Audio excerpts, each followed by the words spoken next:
do the presentation of. I'm going to show the screen, the tab.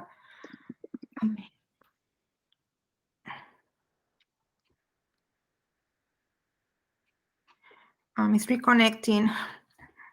Let me know when you started recording so that I can. No, I started. Okay. It's already, Right. and I'm gonna, you let me know we can start showing the slides. I can start, put it here. You can start with the first slide. All right, let me. And while that is being done, once again, I would like to welcome everyone to this conversation on gender equality and health in the context of climate justice. I am Shireen Alexander Benjamin, a board member of Atlantic Climate Justice. And we are happy that you are here and taking your time to be here, and we respect your time and in this space. So we move forward into the next slide, and as I said, do share with us who you are, also your pronouns, and feel free again to tell us about your organization and where you're joining us from. So next slide, please, Marie.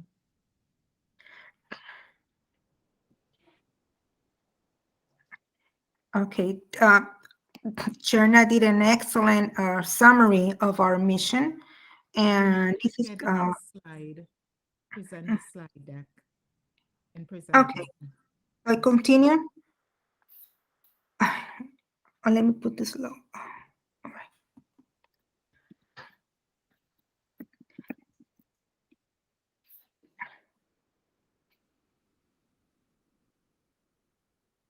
As Maria gets it figured out, I'll just continue. Oh, but I'm changing the slides. Do you see it or no? No, you have not shared the slides.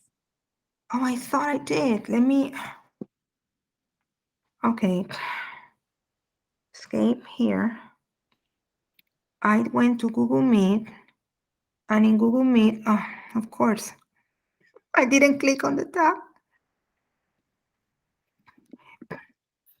There's people asking for entry in the room. How can I do? Did you see the slides now? Someone wants to join. AJ, there's a group from, okay, I have to dismiss this. We have to admit one more member. Cherna, how can I can give someone the rights to admit people while we do the sharing? I don't know how to do that. Cherna is sharing, and we can see it, Cherna. I just took the ability to share so that you can go ahead and admit persons into the room.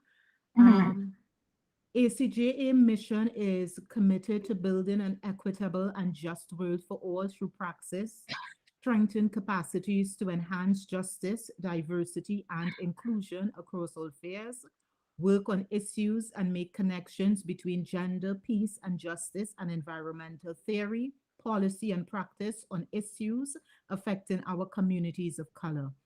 We support cross-cultural and cross-discipline collaborations, network building, training, and development, foster production and dissemination of training materials and collective evidence-based data-driven research, advance social and environmental justice in communities through coordinated human-centric action. This is just a brief summary of what ACJA has done in the last 12 to 24 months. The organization has received 3 grants in 2021. They are presently working on 8 projects. They have increased their followers by 25 on LinkedIn, increased their followers by 206 on Twitter, and increased their followers to 692 on Facebook. And there are collaboration with over 15 organizations in 2021.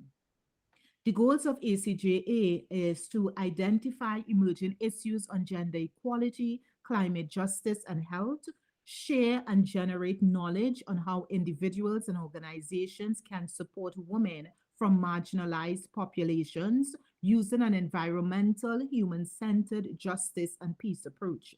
Build ACJA's networks, knowledge, and contribute to movements working towards equitable, human-centered cultures, and explore opportunities to provide training and technical support to groups, companies, or organizations.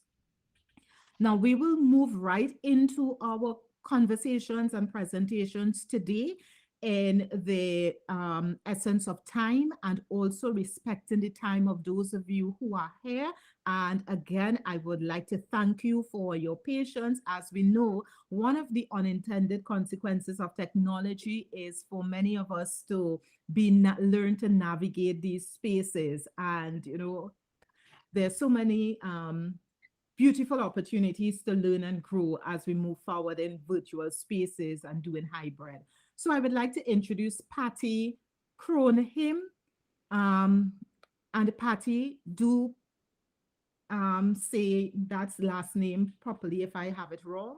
Patty is a campaigns director for New Jersey League of Conservation Voters, spent her career working to fight for conservation and environmental issues across her home state of New Jersey, centering the intersection of human health and energy. Helped lead numerous gas pipeline fights, such as the Penn East Pipeline and the Northeast Supply Enhancement Project.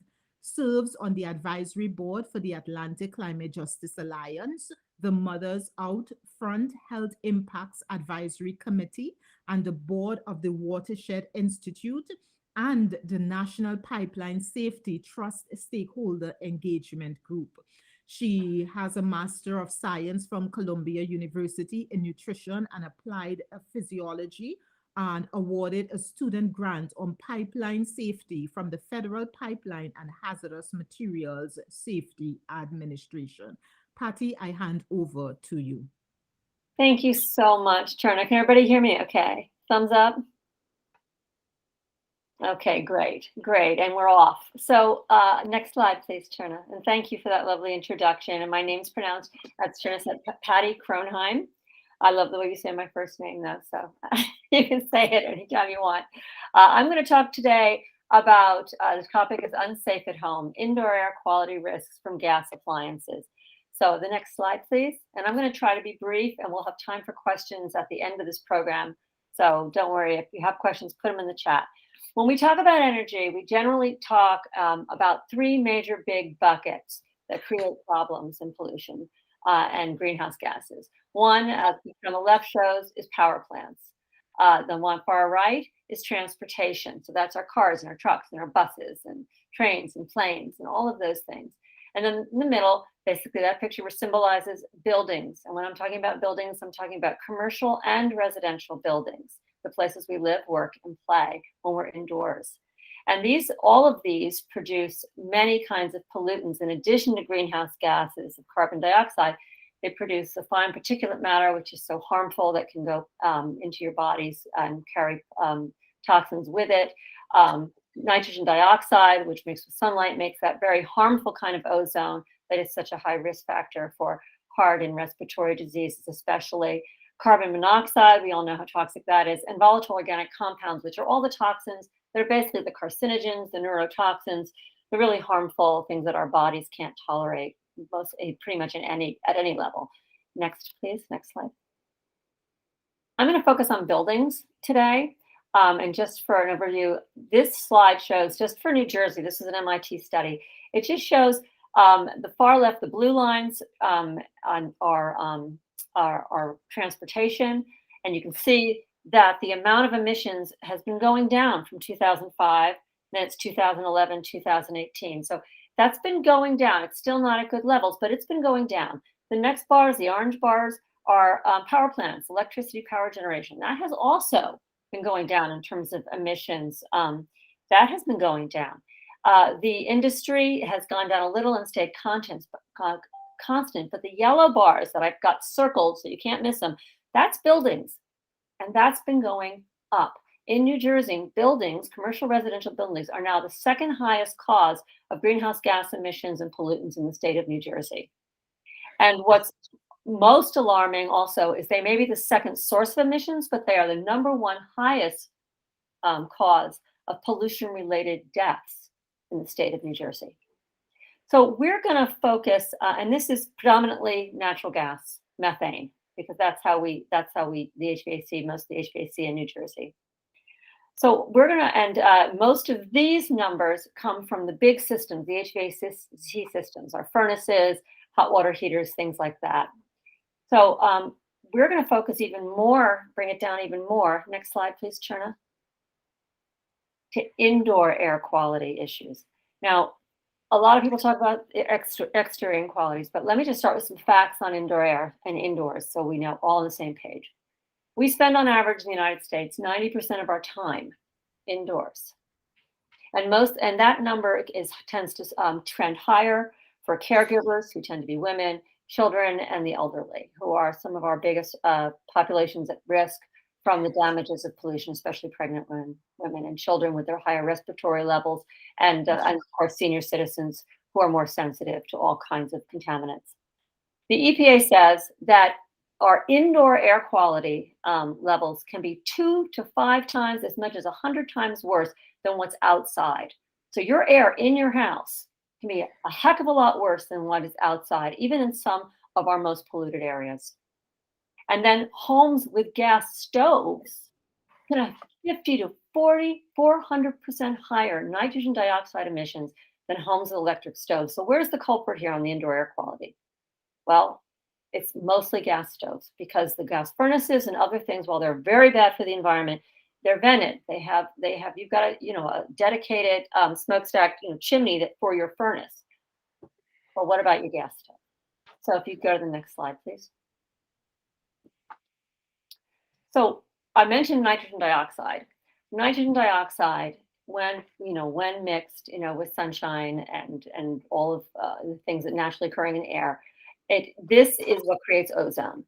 And nitrogen dioxide is a massive risk for asthma and respiratory issues.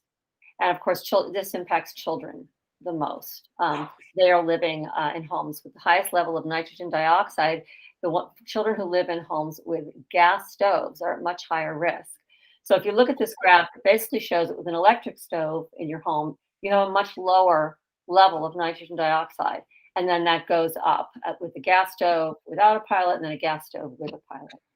Next slide, please. And the next slide.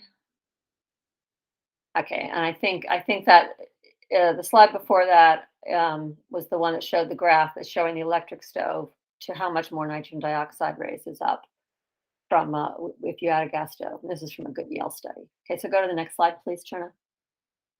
Thanks. So indoor nitrogen dioxide emissions from gas stoves often, very quickly, as I said before, increase indoor air quality risks far beyond what's outside. So in New Jersey, 1 in 11 children in New Jersey have asthma. And the number one, and that is much higher in places like Newark, where it's like 4 times the rate. So the number one trigger is heating and cooking with combustion, with gas stoves. That is the biggest single trigger for children's asthma. And we know that cooking with gas can increase the risk in asthma in children by 42%. And these are government statistics. So this is, about as credible as we can get. So gas stoves are not a good idea to have in your house. Imagine if the gas, we're so used to it though because of marketing. Imagine if the oil industry said, hey, we're going to park your car in your living room and we're going to run a line with gasoline right to your house, and we're going to fill your car up right in your living room. And you'd all say, what are you, crazy? That's pretty much in essence what we're doing with gas stoves. But because of marketing that started in the 50s, we don't think twice about it. We don't tend to even frame it as something that's not good for our health. Next slide, please. So this gets to the big lie. So right now, gas industry, gas utilities are working very, very hard to try to get us to keep gas going into our homes. They have fear campaigns, and there's a lot of greenwashing going on. the fear campaigns they run, and these are some of the images, people shivering in the cold because heat pumps can't keep you warm. Well, I can tell you, I am right now in a geothermal heat pump home I am toasty warm.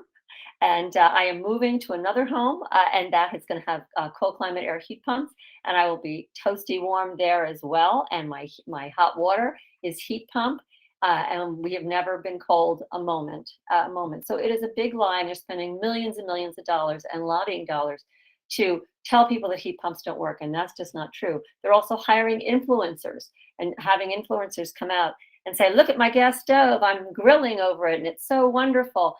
Huge campaigns, because if they can keep you addicted to your gas stove, then they can make it so that you want to keep gas in your home. So there's just these massive amount of dollars pouring into this. The other thing that they're doing is they're trying to say, well, gas isn't so bad. Look, we're going to do this new thing called renewable natural gas. Well, renewable natural gas doesn't exist. It's a lie. It's a marketing. It's just a marketing name, like clean natural gas. It's not clean. Renewable natural gas are saying it's a mix. They're going to take some biofuels and we're going to mix in a little hydrogen. So there aren't enough biofuels that will be available to actually make a difference. You're still going to have to use fracked gas, and all those pollutants that come out of gas, the volatile organic compounds, the nitrogen dioxide, all of the methane, all of the harmful fine particulate matter, that still is going to be in the gas. But then they want to also add a little bit of hydrogen, because hydrogen is clean, right? We make hydrogen from renewables. You say, oh, that's a clean energy. Well, it is a precious resource. In a fuel cell, used in a fuel cell, it just produces water. But if you take hydrogen and burn it, it produces 6 times the amount of nitrogen dioxide as burning methane. So now you have taken a problem of nitrogen dioxide in homes and you have made it much worse. And let me say, this is a real equity issue, because homes with older appliances leak more. They have more toxins coming out when the equipment isn't even on. You have less tendency to vent well. The appliances are used more. Sometimes they're even used for heating if there's bad heating or abusive landlords. So this is a real equity issue, and it impacts low-income and community colors more than more affluent consumers. Okay, the next slide, please. So what can we do? What's possible? Well, first and foremost, you start with energy efficiency. The cleanest, most affordable energy there is the energy you don't use. So we have to invest well in energy efficiency. Heat pumps. You can have heat pumps. You don't need to burn gas in a furnace. You don't have to heat your home with a furnace. You can have a heat pump, just heat and cools. It's like a really cool, sophisticated air conditioning unit, but it can heat and cool. And they're highly efficient, and they have them in Massachusetts, they have them in Maine. You can have them in very cold climates. They absolutely work. They've changed drastically in 10 years. Heat pump hot water heaters. You don't need a gas hot water heater. You can have a heat pump. It's all with electric, because the future is electric. Electric ovens, they work beautifully. Induction stoves.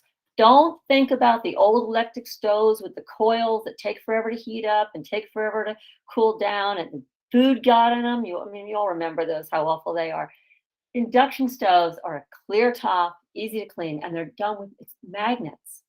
And the food cooks so much quicker. You can boil water in half the time. They're amazing. I'm putting one in a house, and I'm so excited. So the next time your stove needs replacing, instead of running out and getting a gas or something like that, think, oh, maybe I should look at these, because these work beautifully, and there are chefs now who love them, and they're going to get more and more popularity. And then, of course, if you're able, solar and battery storage to help lower your bills. And if you are a renter or someone, a low-income community in New Jersey, we have community solar programs. So look into community solar programs in your area. And next slide, please. My last slide. I'm trying to be quick. So what are the recommendations that we make? Well, we need indoor air quality guidelines. California is already starting to look at this, but we need to know what are safe levels. States need to get engaged with this, as well as federal. We need some real teeth on this. We need to actually, have some recourse for people who are living, especially renters, in places where the indoor air quality levels may not be safe. We need to have education. We need to educate the public. We need to educate, frankly, we need to educate a lot of state level lawmakers as well. And we need to educate municipalities, because they could be very involved in this. And we need to also educate the supply chain folks, the installers, about the importance and what's possible. Quick story, I was having to get some permits to do some cold climate air heat pumps in a house. My plumber goes to the town with the building permits, and they said, "Oh no, you must be wrong. She's not going off gas." He says, "Yo, yes, she is." They didn't believe. I had to go into the township and say, "No, my plumber is not incompetent. We're taking gas out of the house." So there's a lot of work to do. Building codes, we need to be able to have, make sure that there's good ventilation, because many stoves don't have good ventilation. And that's the first and most important thing you need to do, is make sure there's ventilation for when you're on your stove. We need to have new housing be able to be built with electric ready capacity, so that even if they don't start at electric, they can go to electric. And we need a real timetable for new and old buildings, getting them to electric, so we can decrease emissions for climate change and improve health. At a consumer level, gas stoves and appliances should come with warning labels. If you buy a pack of cigarettes, it tells you what the risks are. These things should say what the risks are, so consumers know what the hazards are at the point of purchase. Incentives, we need tax credits, but we also need upfront rebates for someone where low-income people where a tax credit isn't going to help them. They need to get the money up front when they're buying something, so that they get help at the very beginning. And any kind of public buildings that the state or municipalities have control over, those should be built to electrification standards and off gas. And the funding, we need to absolutely make sure that public funds go to help support that. And we need incentives for landlords, so that they have the capacity to alert tenants to gas risks, and also have the incentives they need to be able to transition their buildings where tenants live to electric, so we can improve everyone's health. Because this isn't just about homeowners, it's about renters, it's about all of us, it's about businesses. And I think I'm finished with that. So I thank you so much for listening. Sharna, I'm going to pass it back to you.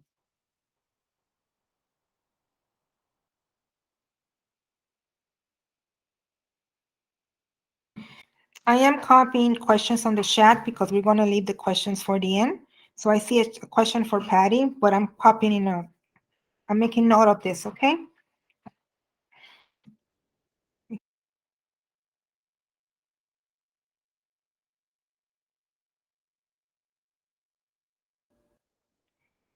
Microphone on. Okay.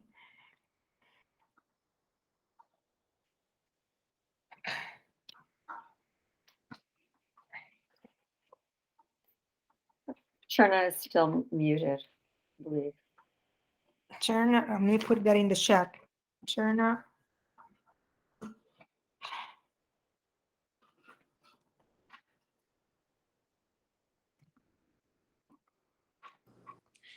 Here, Maria, you will have to unmute me because I'm unable to.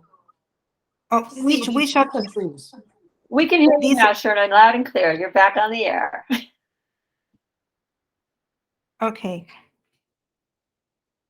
I think you remuted her. She was fine before, Maria. Just unmute her. Well, I don't know how to. I have to mute her. I have to unmute her. Oh, okay. Let me go here on per people. We have 19 presenters.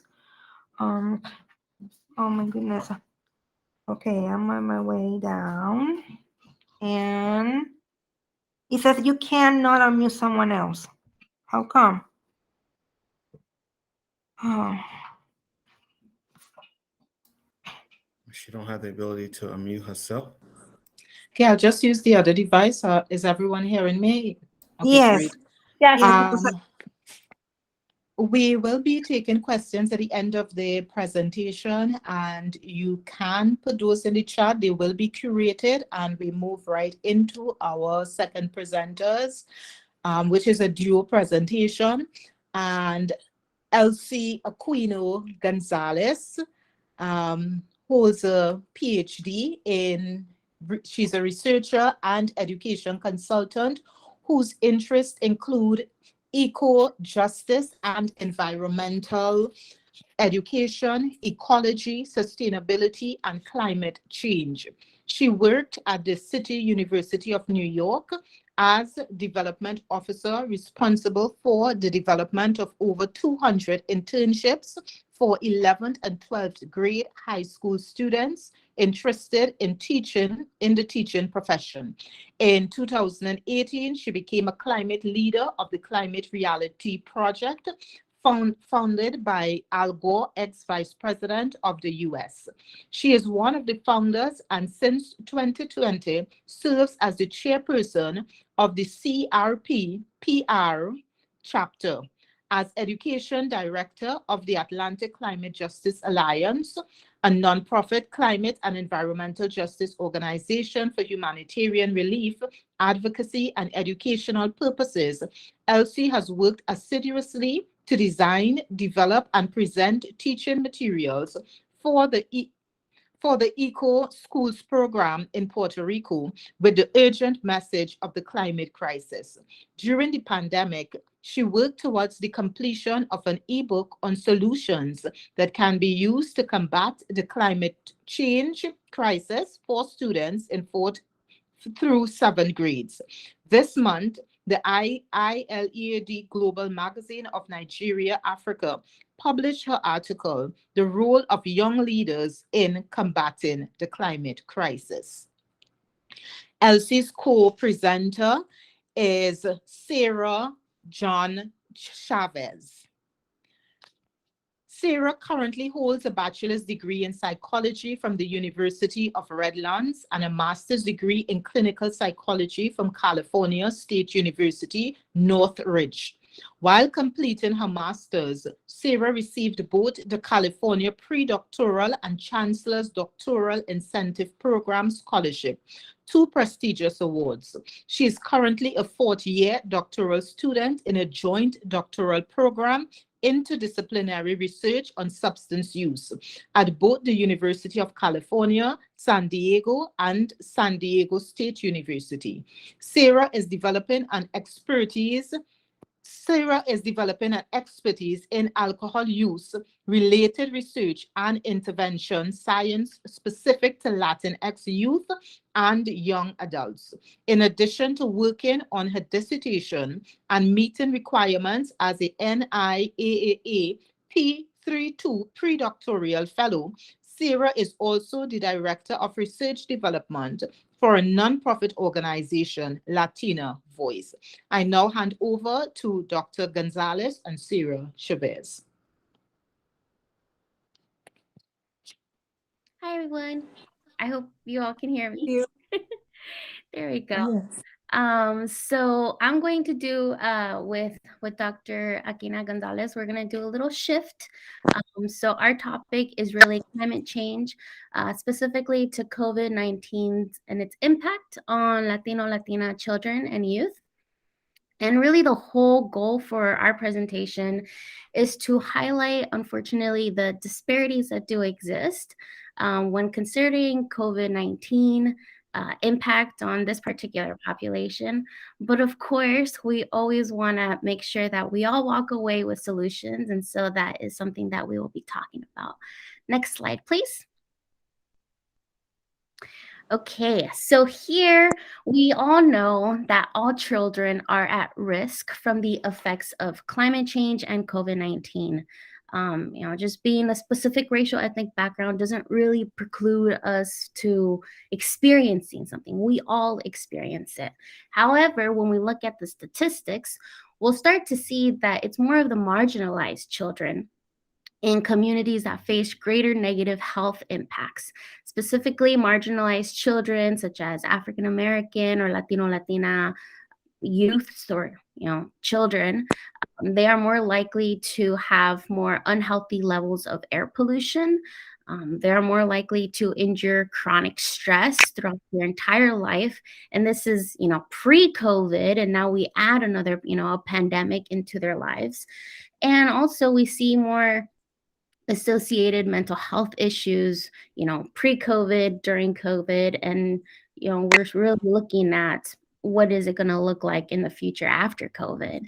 And so the most vulnerable groups to COVID-19's infection and hospitalizations are actually African American and Latina populations.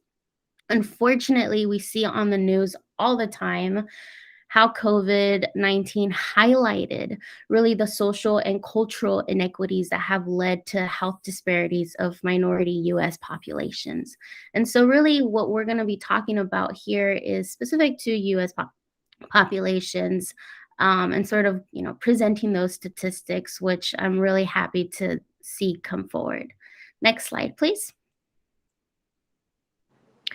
So what are some of the disparities that are actually being experienced when we're looking at Latino, Latina children and youth? First and foremost is air pollution, specifically children living in marginalized urban communities, unfortunately have an increased risk of COVID-19. And this is due to exposure of living in crowded housing. So we probably all turned on our news and we perhaps heard how the Latino, Latina populations and that particular families were really impacted, specifically in Los Angeles and New York, where we have the highest Latino, Latina population there. And so COVID-19 was really just pushing through these families, unfortunately. And it's not uncommon that we have maybe 3, 4, 5 family members within one household, right? And so what happens when someone gets COVID? Could we really isolate ourselves? Do we each have our rooms? Oftentimes the reality is that we don't. And so that is something that was really, unfortunately alarming, but it did come out.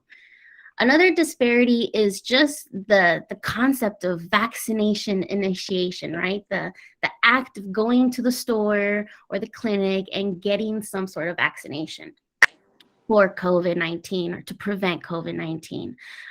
People who have higher incomes are more likely to complete vaccination than lower incomes. And there's a particular research study that is cited there. It's Gertz et al.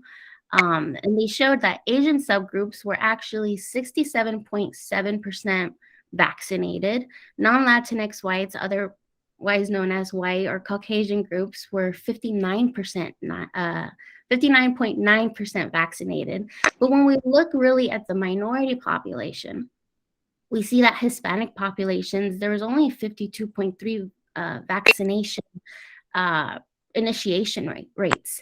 And African American groups had 49.5% vaccination groups. Oh, I believe we skipped a couple of slides. Let's see. I believe someone has taken control of the sharing of the screen.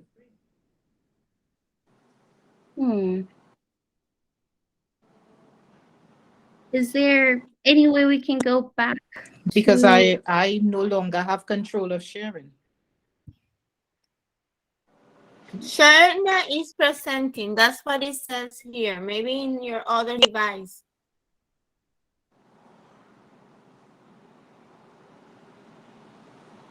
Yeah.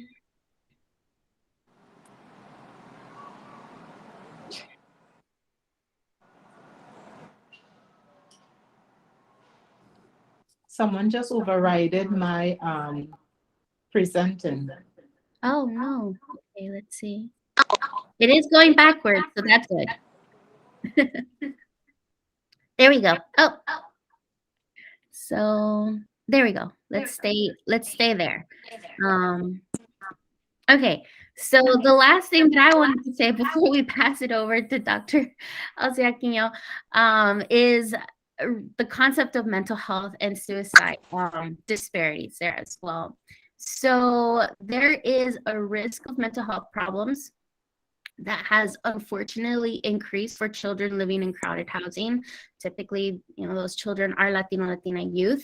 There's one particular study that was able to find that Mexican American youths in households where their parents lost their employment, and also in households where maybe they didn't have access to internet, so they couldn't continue their online schooling, were actually at risk for attempting suicide, right? And so that, I think, is really an alarming conclusion that the article indicated that really deserves a lot of attention on, where do we intervene when these disparities do exist, to a point where now we're seeing youths possibly consider suicide, and that's not something that we ever want for any youth. And so, Elsie, if you'd like to take over the next slides. Yes, of course. Thank you. Thank you, Sara, and thank you, panelists, and thank you, audience, for joining us.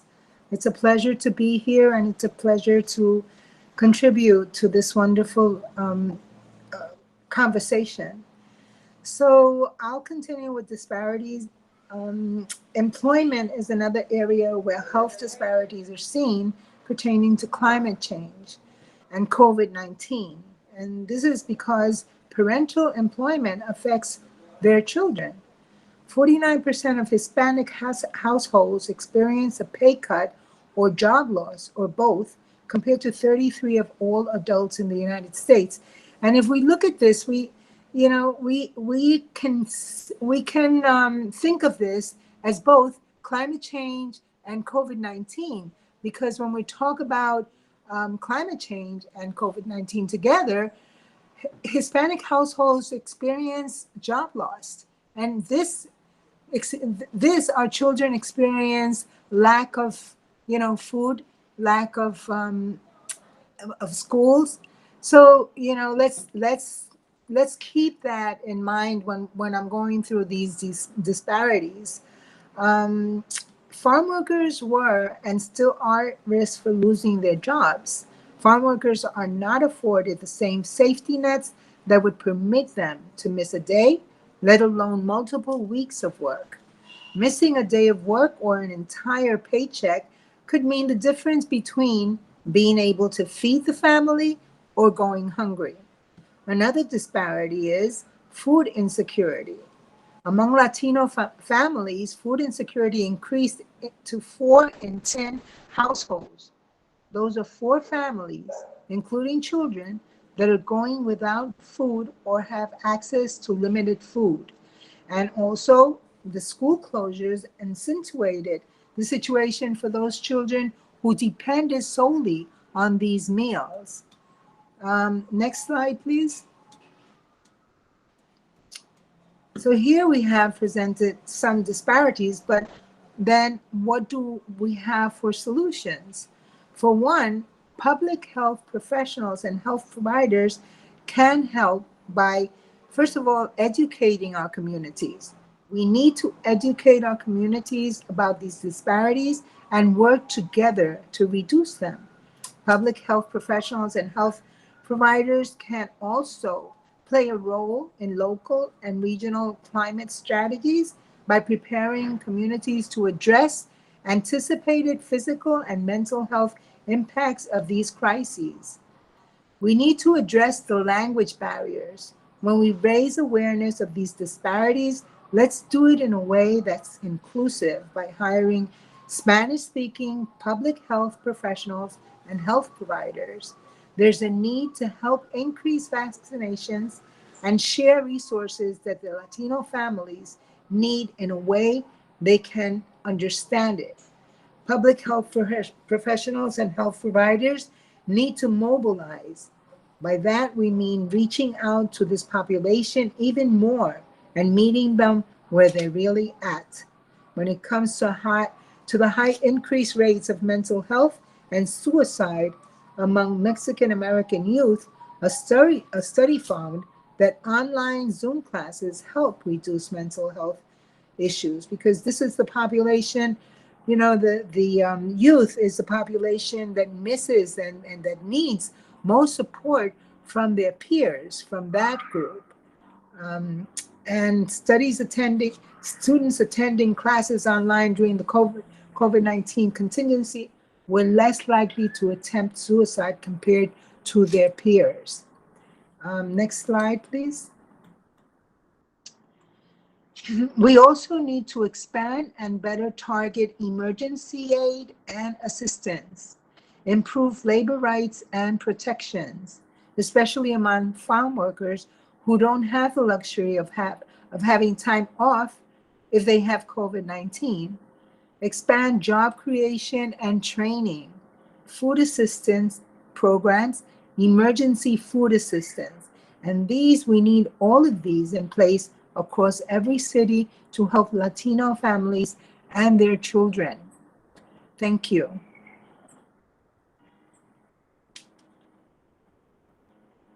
Thank you very much to Dr. Gonzalez and Sarah for that insightful presentation, and we look forward for your questions in the chat, which will be curated.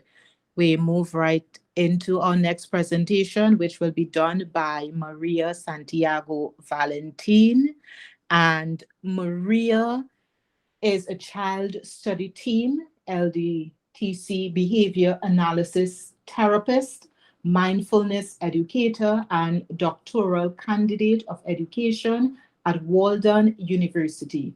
She presented an overview of the neurological base of bipolar disorder at the 2018 Global Mental Health Congress in France, published by the British Journal of Childhood and Development Disorders and the Belgian London Journal.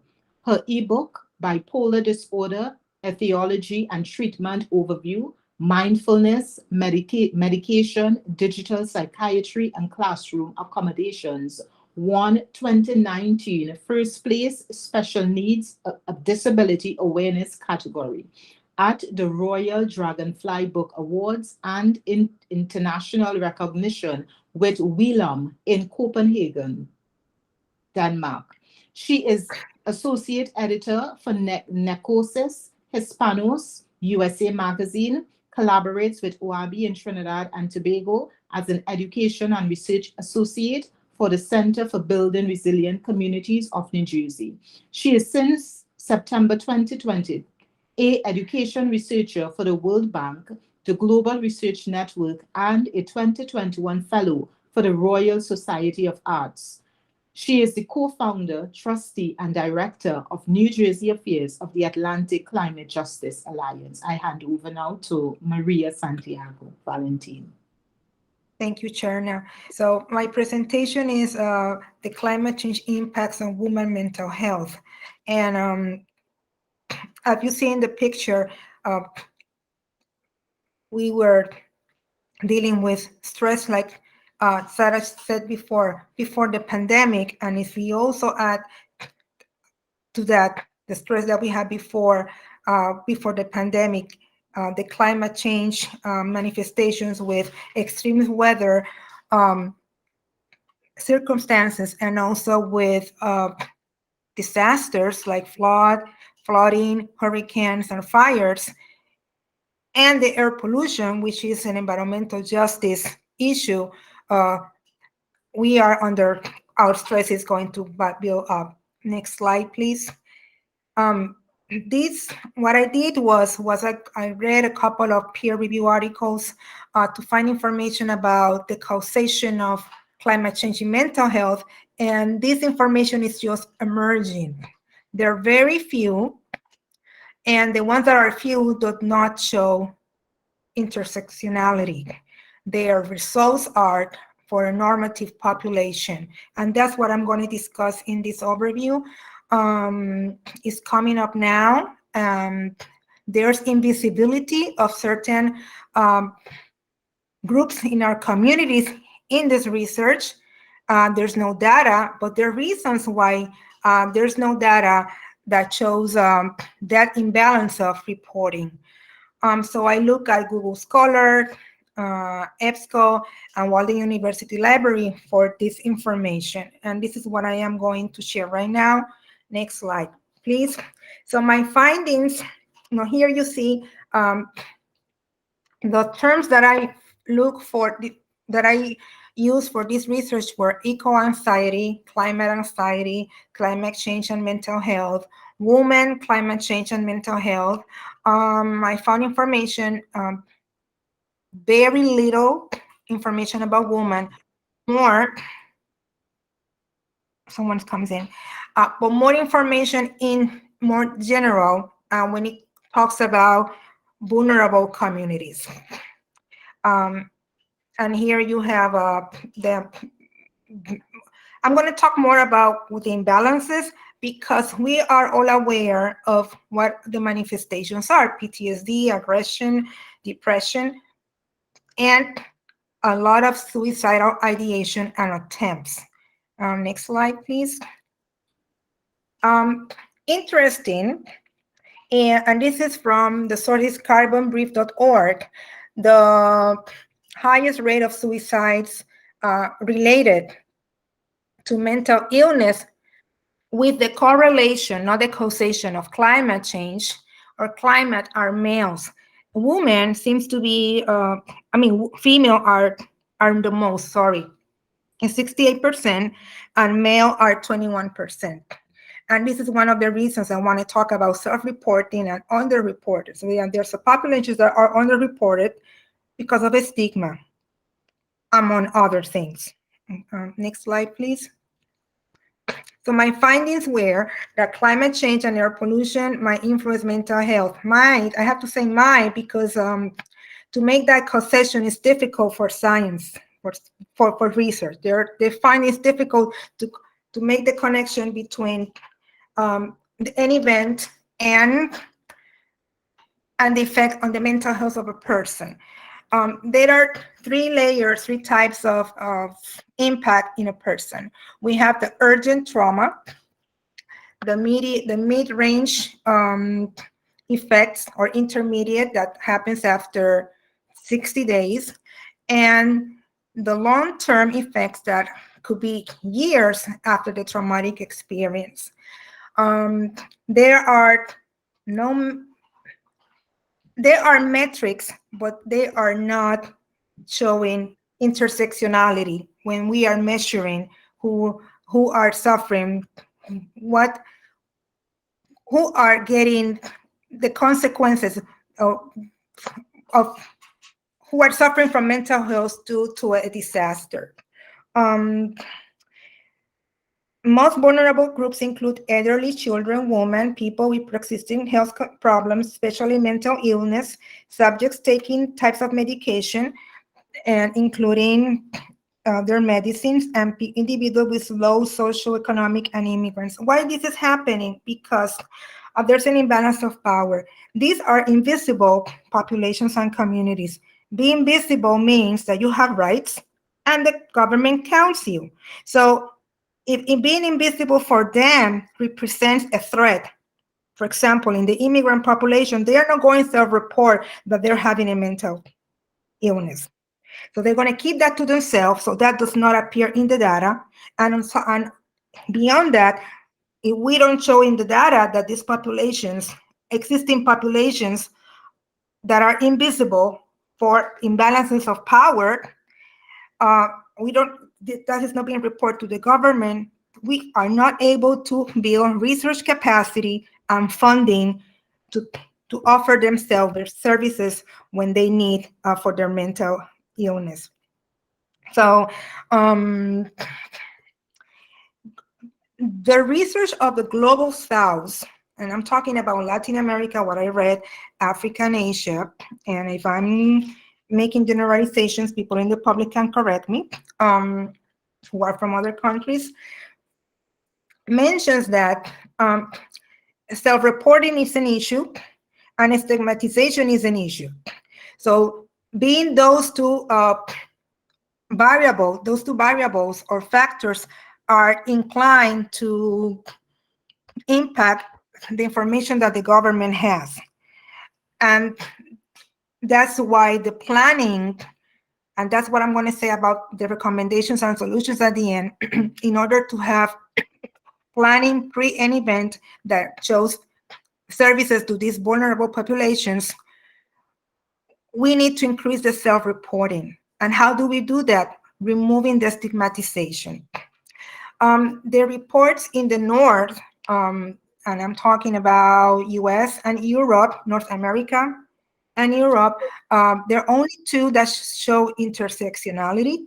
And when they talk about vulnerable populations, but still, this is an emergent topic that is not being addressed yet. When governments make packets to solve or to offer safety and security to their population, they think about physical health most, and mental health is not being addressed as it, because there's no direct correlation, causation, and they don't have statistics that show the big need that we have.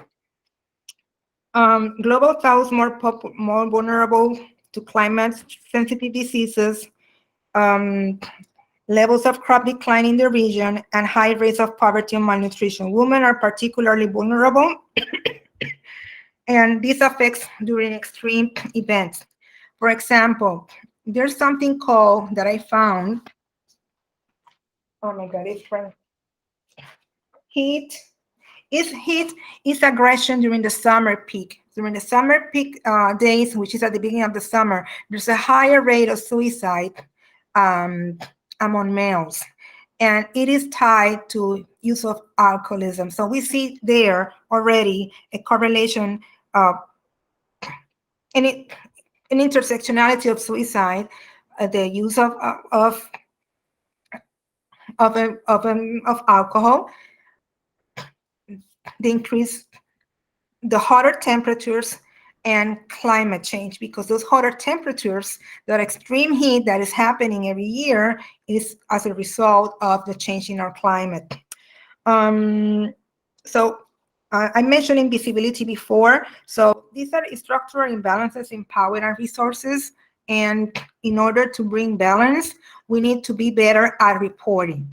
And I'm talking to governments, I'm talking to agencies that are in charge of making these numbers, because if we have the numbers, we can allocate funding for that, for those needs.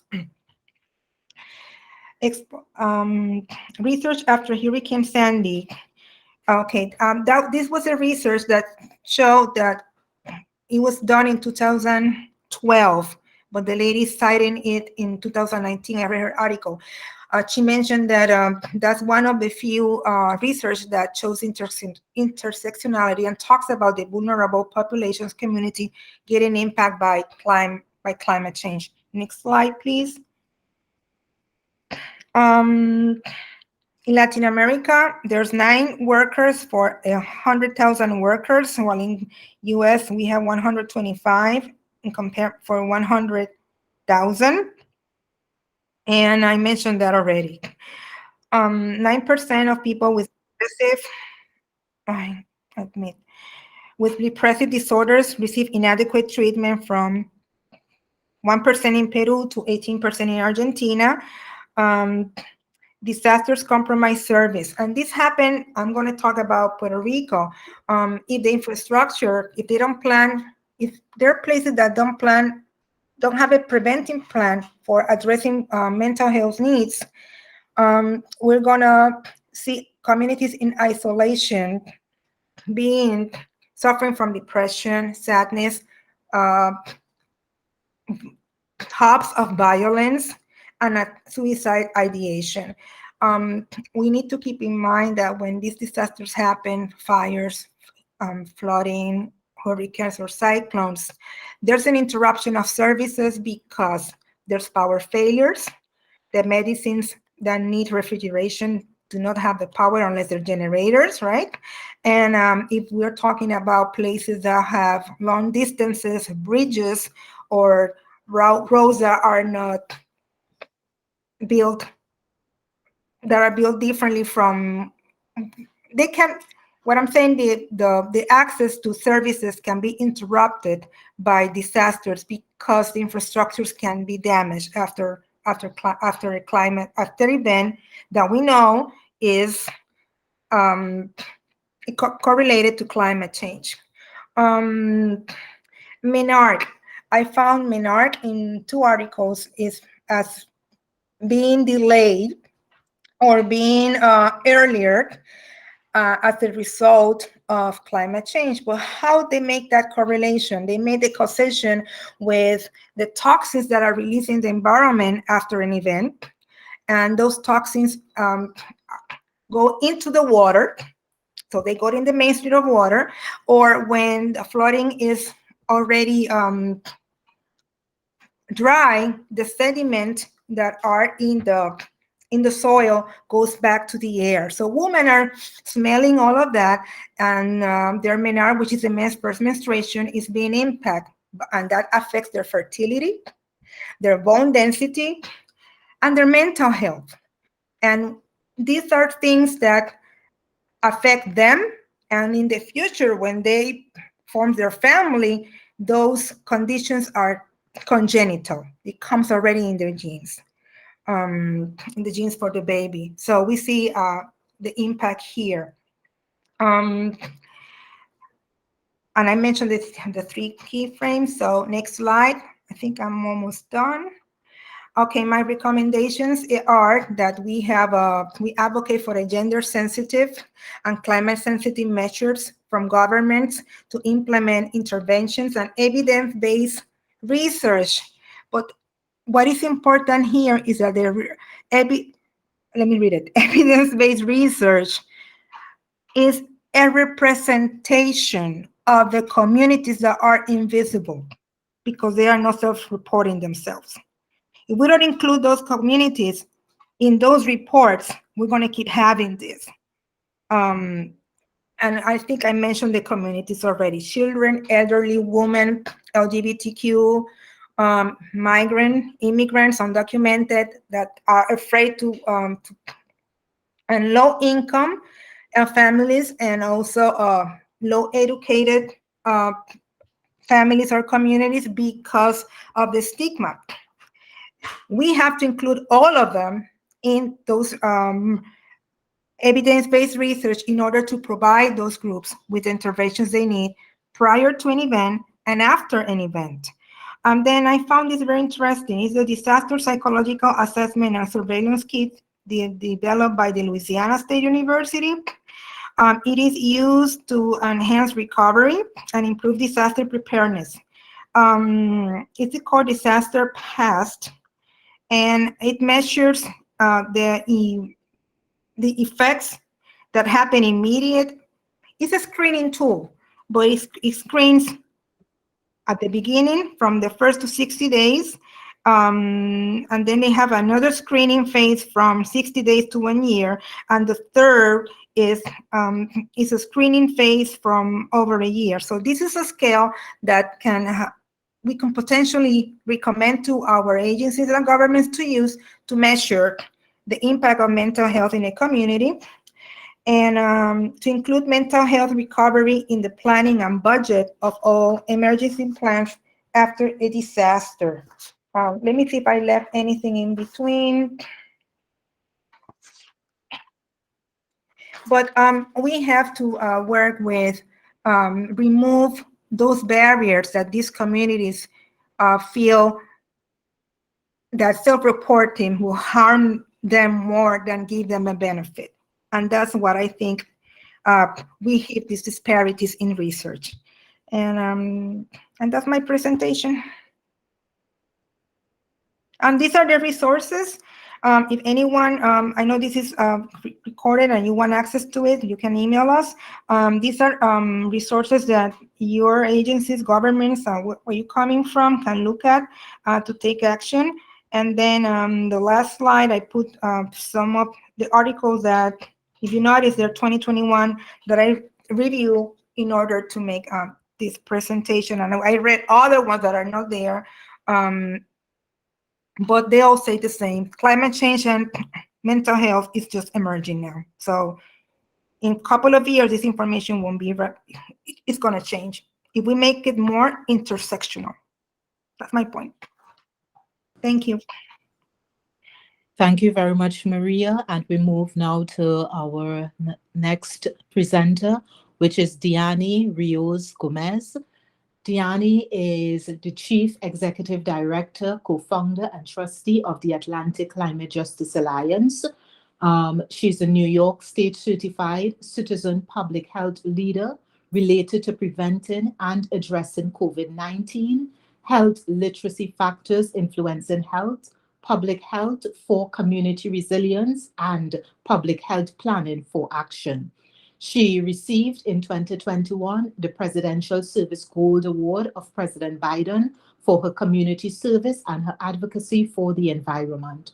She's a member of the Climate Reality New York Metro Chapter lobbying team, Climate Reality Puerto Rico Chapter, Westchester CRP Chapter, and America Latina Climate Reality Leadership Course. I hand over now to Diani Rios Gomez. Hi, everyone. Good afternoon. I'm going to talk about climate change, COVID-19, and women's health. I think I can, next, please. I'm going to start talking as an origin of a virus. Any virus, not a specific COVID-19, but it's the same factors that climate change is affecting, and the population growth, need for more land and for use by human beings have led to rampant deforestation and encroachment into previously wild habitats, intensifying the interaction between wildlife and human beings. When they have a fire, when a climate event, a severe climate event occurs due to climate change, it occurs landslides, flooding, it could have fires, and this will move the animals next to the habitat. They will move their habitat next to the human beings. These places or reservoirs and pathways for those animals increase by a more domesticated environment, that of the animal agriculture, antibiotics given to the livestock select for resistant organisms, the crowding of livestock facilitating animal-to-animal transmission, and there is intensive human-animal contact. These factors, combined with globalization and international travel in the 21st century, create an ample opportunity for pathogens to spill over from animals and dissemination into the world community. In the last decades, new infectious disease has emerged at unprecedented rates. That happened with COVID-19 and other viruses like swine flu, bird flu, and mad cow syndrome. Next. Intersection of disease emergence and dissemination of climate change. As I said, deforestation and destruction of the natural habitat contribute to greenhouse gases and limit the absorption of carbon dioxide. In addition to being a petri dish for pathogens, animal agriculture is the second largest anthropogenic cause of greenhouse gas emission, fossil fuel use being the largest. Globalization and international travel are possible at present only because of the extensive use of fossil fuels. Both COVID-19 and climate change are created as social impairment, with social isolation and gender inequality for food and shelter, insecurity occurring disproportionately in vulnerable populations, especially in women, children, and elderly. Next. Economics and women health.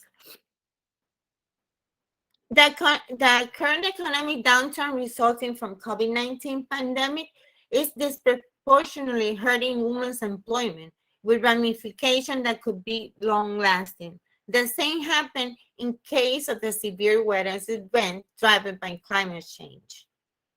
15 million single mothers in the United States will be the most severely affected, with a little potential for receiving other sources of child care, as more likelihood of continuing working during a crisis. That's what happened with COVID-19, and it happens when you have climate change disaster. The most affected are the men. The men are more affected by climate change and more affected by COVID-19. There are more deaths. But the woman who lost their companion, the father of their child or the roommate or wherever. Now she has to gain these responsibilities and these stressors that comes through the pandemic and also the climate change. Next. So climate change and COVID-19 are now the world's health crisis. The pandemic has exposed sharp economic and social inequality and has widened the already existing gap with the most vulnerable society, including unequal impacts affecting women and girls by the virtue of their genders. The World Economic Forum in the Global Gender Gap Report in 2021 estimated there was a step back of 39 years during the pandemic for women and girls. Healthcare access for women and girls, it has been disrupted. Confinement measures increase gender violence, gender-based violence, and girls disadvantaged and marginalized. In severe climate change events, also the healthcare access is disrupted. So for the woman, she gets stuck with the oppressor in the house by the isolation of COVID-19 or by any climate disaster that will let you with unemployment or alone. The woman will have to take the responsibility of the children, plus the house, the food, and work. And we saw in the pandemic how difficult it was for women to try to work from home, taking care of kids, and now having to worry about climate change too. Next. Health systems around the world have been overwhelmed by COVID-19 pandemic, trying to keep up with the care demands, resulting in collateral damage to women's health. Many countries fail to keep sexual and reproductive health services available, resulting in neglect and increase in risk of women's health. Detrimental effects of climate change can be felt in short term through natural hazards such as landslides, floods, and hurricanes, and in long term through more gradual degradation of the environment. These adverse effects of these events are already felt in many areas, including the relation to inter alia, agriculture, and food insecurity, biodiversity and ecosystem, water resources, human health, human settlements and migration patterns, energy, transport, and industry. In many of these contexts, women are more vulnerable to the threat of climate change than men, primarily because they constitute the majority of the world's poor and more dependent for their livelihood on a natural resource they are threatened by climate change. Next.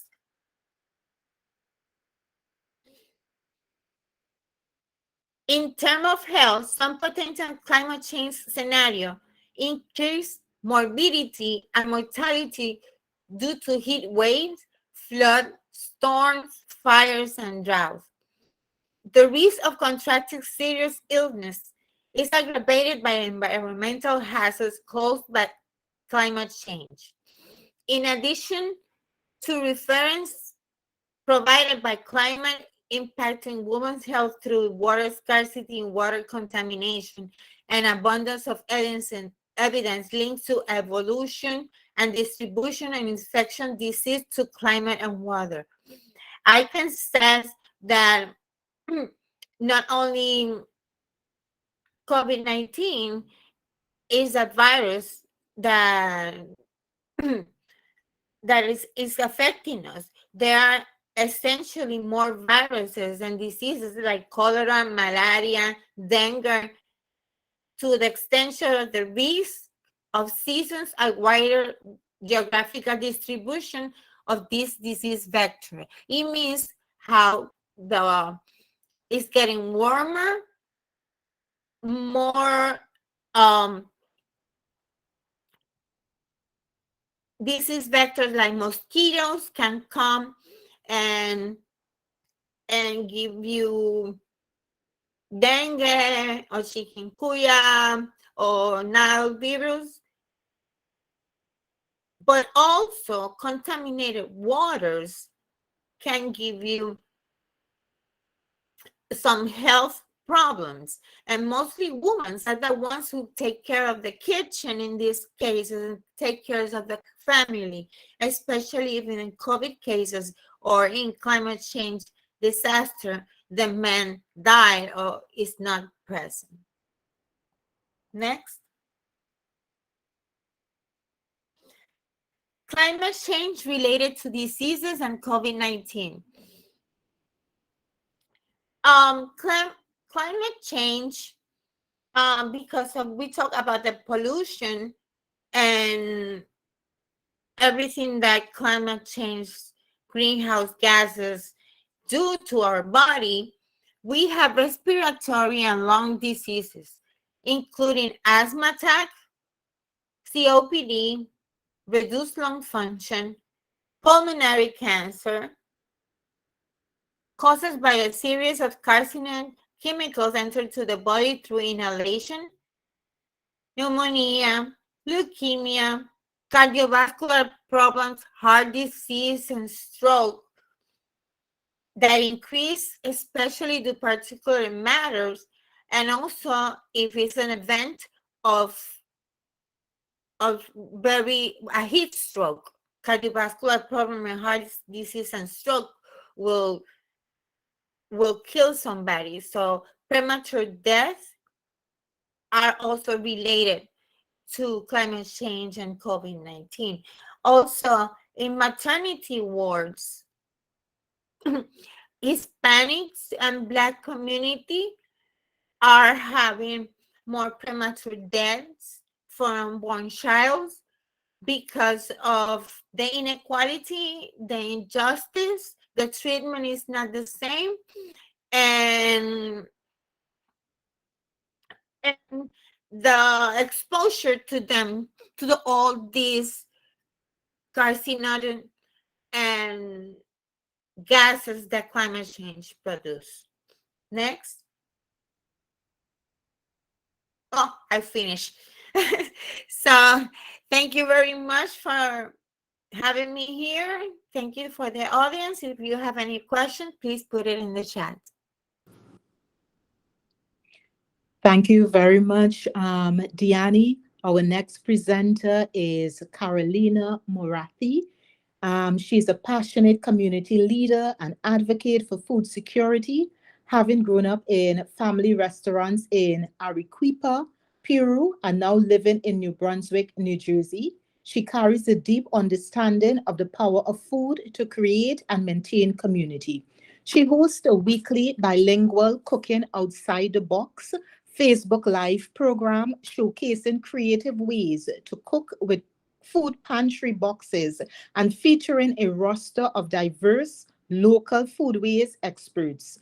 She is co-founder of Sister Work, a bilingual community organization dedicated to breaking cycles of intergenerational poverty through educational access, workshops, and resources that promote economic mobility. She was a longtime volunteer at Elijah's Promise Food Pantry, a multi-year volunteer for the Fish Food Bank, and has spearheaded the Birthday in a Box project, which provides a custom birthday cake and presents for children affected by the ongoing COVID-19 economic crisis. She does serve in multiple nonprofit organizations on different positions in the state. I hand over now to Carolina Morathi. Thank you so much, Emma, for that introduction. Thank you, everybody, for being here. It's a pleasure and an honor to be here today. I'm going to talk about climate change impacting access to food. Next, please. Next. The impact of climate change for food security in the world, small communities, women, and their families. Access to food is the biggest problem we've been dealing with lately, especially due to the impact of COVID-19. That has caused in the world. Prior to that, however, we're seeing melting glaciers, floods, droughts, deforestation, wildfires, extreme heat, and dramatic weather changes that have caused great decreases in farming and food accessibility. Next one, please. I'm gonna briefly talk about some parts of the world affected by climate change with a big impact on their food production. Bangladesh cyclone, a supertropical cyclone named Amphan, it struck Bangladesh coast in May 2020, which caused widespread damage to rice and non-rice crops across all the districts. That are corridor in Central America. El Nino supercharged the climate crisis.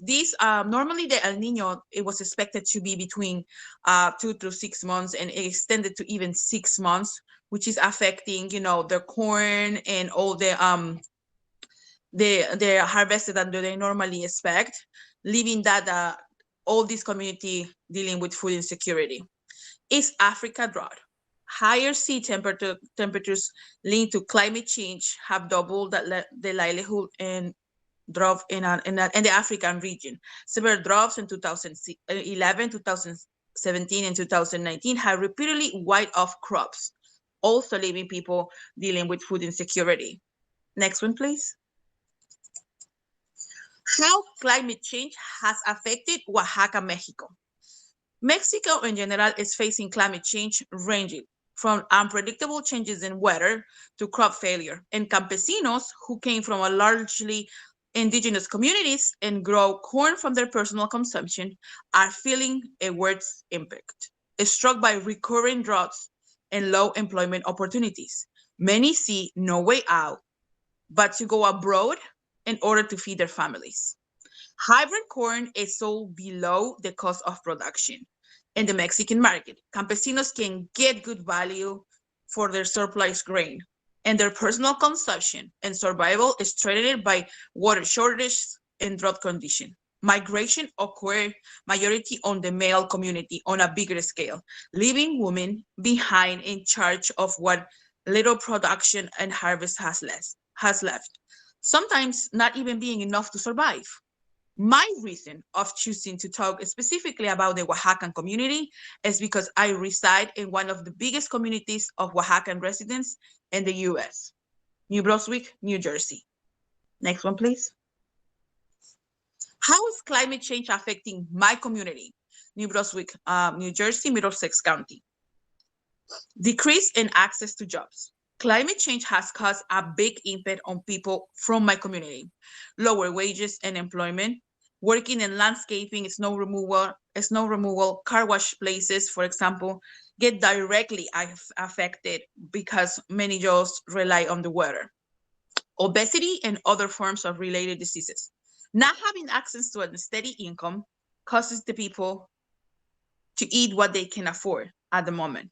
Malnourishment and higher consumptions of sugars and carbs often lead to weight gain and obesity, especially in children. Next one, please. Why are the people in my community not getting access to higher quality of food? Organic food is considerably more expensive. Unhealthy food, like fast food, has a lower price range than healthy food and ingredients. Accessibility to get to the store. Lower wages due to the weather conditions force the individual to eat what they can afford. Lower employment rates due to natural disasters caused by global warming. What is my community doing to fight food insecurity and for the better environmental resources? Classes in healthy eating, healthy cooking classes for kids and their parents, recycling community classes, community garden initiatives, vegetable harvested and shared between the community free cycle activities, camps for children with a focus of healthy life habits and recycling, eating, and exercising. Next, please. Local-based organizations being part of the change. Lower Raritan Watershed Partnership. For some reason, the LRWP formed in 2015 to address legacy and ongoing contamination of the Raritan River on the lower Raritan River watershed. Their work emerged in partnership with the New Brunswick Community Food Alliance and New Brunswick Mexican immigrants around food insecurity, concerns related to fishing on the Raritan River to have the fishing for consumption. This organization has been working a lot of work in my community, trying to make sure people can access to that fish, and it's been working for several years in here, and their work is exceptional. Promise Garden. Promise Garden is an urban agricultural demonstration site and community garden on the heart of downtown New Brunswick. Promise Garden operates through a land used by a partnership with the United Methodist Church and New Brunswick, foundational support, and the hard work of over 300 volunteers annually. These sites offer 50 raised beds for the local residents to grow healthy produce on the city. The garden includes apiculture project with 2 beehives, a fruit and nut tree orchard including hazelnuts, apples, blueberries, and raspberries.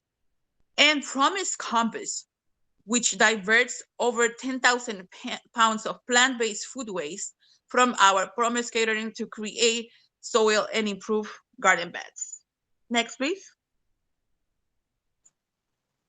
Local initiatives created during the pandemic. Cooking Outside the Box, a weekly cooking show by the nonprofit organization Co-op Arts, created during the peak of the pandemic with the purpose of teaching the community how to utilize ingredients of the food pantries to create meals, therefore avoiding food waste. This exactly started because I started food distribution with my friend, and we were delivering the boxes that you get on the food banks. And the people in my community didn't know how to utilize cans and how to cook with those ingredients. So that's why we started this cooking show, to be able to show people how to take advantage of cooking with those ingredients and avoid food waste. Because at some point, people was just putting the cans outside their homes for other people to take. But with the cooking show, we were able to show them exactly how to utilize all those ingredients better. Share your food waste. The Art Institute of Middlesex County has partnered with local chefs to explore the ways in which food, culture, and family stories intersect. Interviews with our featured chefs, printable recipes, and a window to the reach of variety of food traditions in our country. Thanks to the coordinated efforts by Replenish, Nourishing Neighbors, and cooperation with Chef Sang, we were able to supply local food banks with kits that include all the ingredients to make the dishes were featured here. We will provide a limited number of meal kits for each video we post. In this specific cooking show, we also talk about food insecurity, but when we cook and we prepare with the chefs every meal, we created a kit with all the ingredients needed to use to prepare this specific meal, which has helped us in the community. And how do we distribute that? Through the food banks. We partner with Replenish, and they are the ones who distribute that as well, together with the recipe book and the recipe card for the people to be able to prepare the same recipes. Next one, please. We all know that climate change is impacting the world in a serious way, but we do know that we need to compromise, inspire, and look for ways to improve and be part of the change. Make sure you do your part, because the little that you do will make a great impact in the world. Thank you so much. This has been Carolina Moratti, award-winning community organizer, chef, ACJA advisory board member, and food education consultant, humanitarian relief efforts. Thank you so much. It's been a pleasure. Thank you very much, Caroline, for that beautiful presentation. And we move now into our last presenter. Shirna Alexander Benjamin is a co-producer of Knowledge and Leader who is redefining women's leadership and working to disrupt the pathways of interpersonal and family violence using contextual, human-centered approaches. As a solution-oriented and conscious consultant, she uses an intersectionality and transformative justice, peace, conflict transformation, and equity approach in her work. She is a 2022 Peace Justice and Transformative Leaders Fellows at Gettysburg College, a 2020 to 21 Global Public Voices Fellow at Cornell University's Enneade Center, and a 2021 Laidlaw Scholar Mentor at Cornell University. She is listed on the Gender Security Project Femilist 121 as one of the 100 women from the Global South to watch in the coming years. In 2021, Wilpers listed her as one of 21 leaders to watch. Schooner is a recipient of the U.S. President's Volunteer Gold Award for 2021 for work she has done with ACJA. She is a contributing author for the academic book Gender and Domestic Violence in the Caribbean, published by Palgrave Publishers in 2021. Schooner is pursuing higher academic studies in social work at Huntington University with a focus on macro social work, public policy, and law. She is a thriving survivor of severe child, adolescent, and adult abuse, and she draws strength from the divine inspiration from her friends and this beautiful world. We head now into and we present Ms. Shuna Alexander Benjamin. The topic for this presentation is advancing equity and justice as responses to interpersonal violence. Many women have been wearing masks long before COVID-19. Wearing a physical mask during the pandemic is not a punishment, but for many an opportunity to shed tears openly. Interpersonal and family violence have been pandemics long before COVID-19. The presence of the COVID-19 pandemic has only exacerbated and unmasked what has been veiled. Economic inequity, food scarcity, homelessness, unpaid care work, and reduced investment in women and grassroots organizations have been hidden in plain sight long before COVID-19. We are now at a point in history where we have the awesome opportunity to collectively transform systems, social, political, and economic cultures, and systems that have caused harm and perpetuated violence by tapping into a usable past to build multiple worlds with cultures of equity, peace, justice, and social protection to sustain human dignity and worth. Now, this presentation is an overview of the topic which I mentioned before. The types of violence contributing and core factors mentioned are not an exhaustive list. Full definitions, historical or research data, and other information have been limited to reduce information overload, which can occur during CSW. This presentation speaks about interpersonal violence in the context of violence against women. This presentation has not been contextualized for any specific population or region. It's general information to spark reflection, discussion, and action for social change. I am not an expert. I am a co-producer of collaborative knowledge for sustainable development and transformative change to build resilient communities and nonviolent cultures, while supporting and encouraging human-centered systems, social protection, education, equity, power sharing, and economic advancement. So we look at interpersonal violence and, building a response using equity, justice. But before we respond to any problem, be it social, economic, or political, we must have an idea of what we are responding to. Who are the actors? What factors contribute to and drive the problem? The types of subtypes and types of the problem, and where the problem concentrates. and contextualize ways in which the problem occurs and affects individuals and populations so that a response can be tailored through an equitable process. So violence occurs within any private or public sphere. There are no spaces where individuals are not at risk of being victims of violence or perpetrators of interpersonal violence, which can occur at any time of the day or night. For interpersonal violence to be perpetrated, the perpetrator must develop a pro-violent mindset, be it consciously or unconsciously, that is supported by intergenerational and situational practices or factors, family structures, cultural, religious, and political norms that justify acts of violence manifested in vengeful, punitive, coercive, and intimidating ways.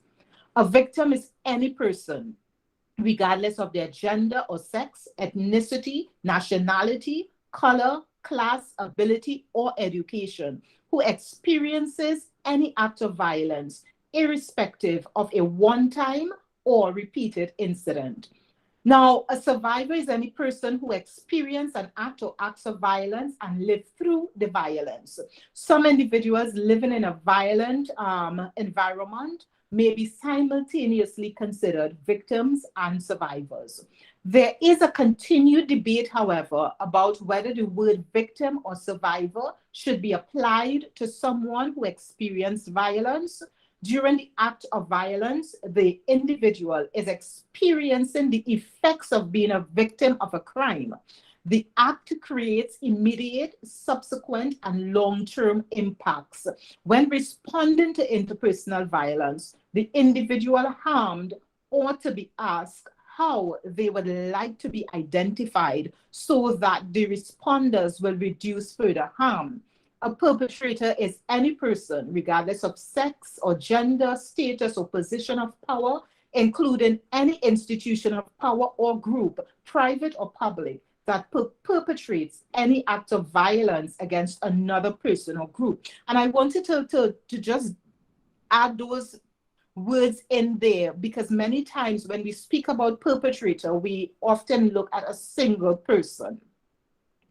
So interpersonal violence is an umbrella term which I have personally started to use in the last 8 or so years because it speaks to any direct or indirect offline or online violence perpetrated within public or private spheres, resulting in any harm of any severity against an individual, regardless of gender, sex, or sexual orientation, ethnicity, nationality, language, socioeconomic class, religion, or political affiliations. Because violence overlaps and intersects, understanding intersecting and contextual factors, including the categories, subcategories, and types of violence, is critical when responding to interpersonal violence. Interpersonal violence is an inclusive umbrella term under which many categories and subcategories of violence fall. These include but are not limited to sexual misconduct, family violence, interpartner violence, online violence, political violence, war and genocide, organizational violence, and child abuse, maltreatment, and neglect. And there are a body of research that shows the intersections between the effects of climate change and the increase in violence at the family, the organization, and community levels.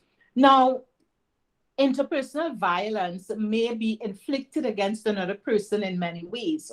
Understanding the types of violence and violence subtypes can be critical when building a response to interpersonal violence or other types of violence in the family, community, school, or workplace, as violence interconnects with different types of violence, intersecting with ethnicity, social and economic class, ability, language, race, education, gender, religion, and intellect, and I will include here also environment.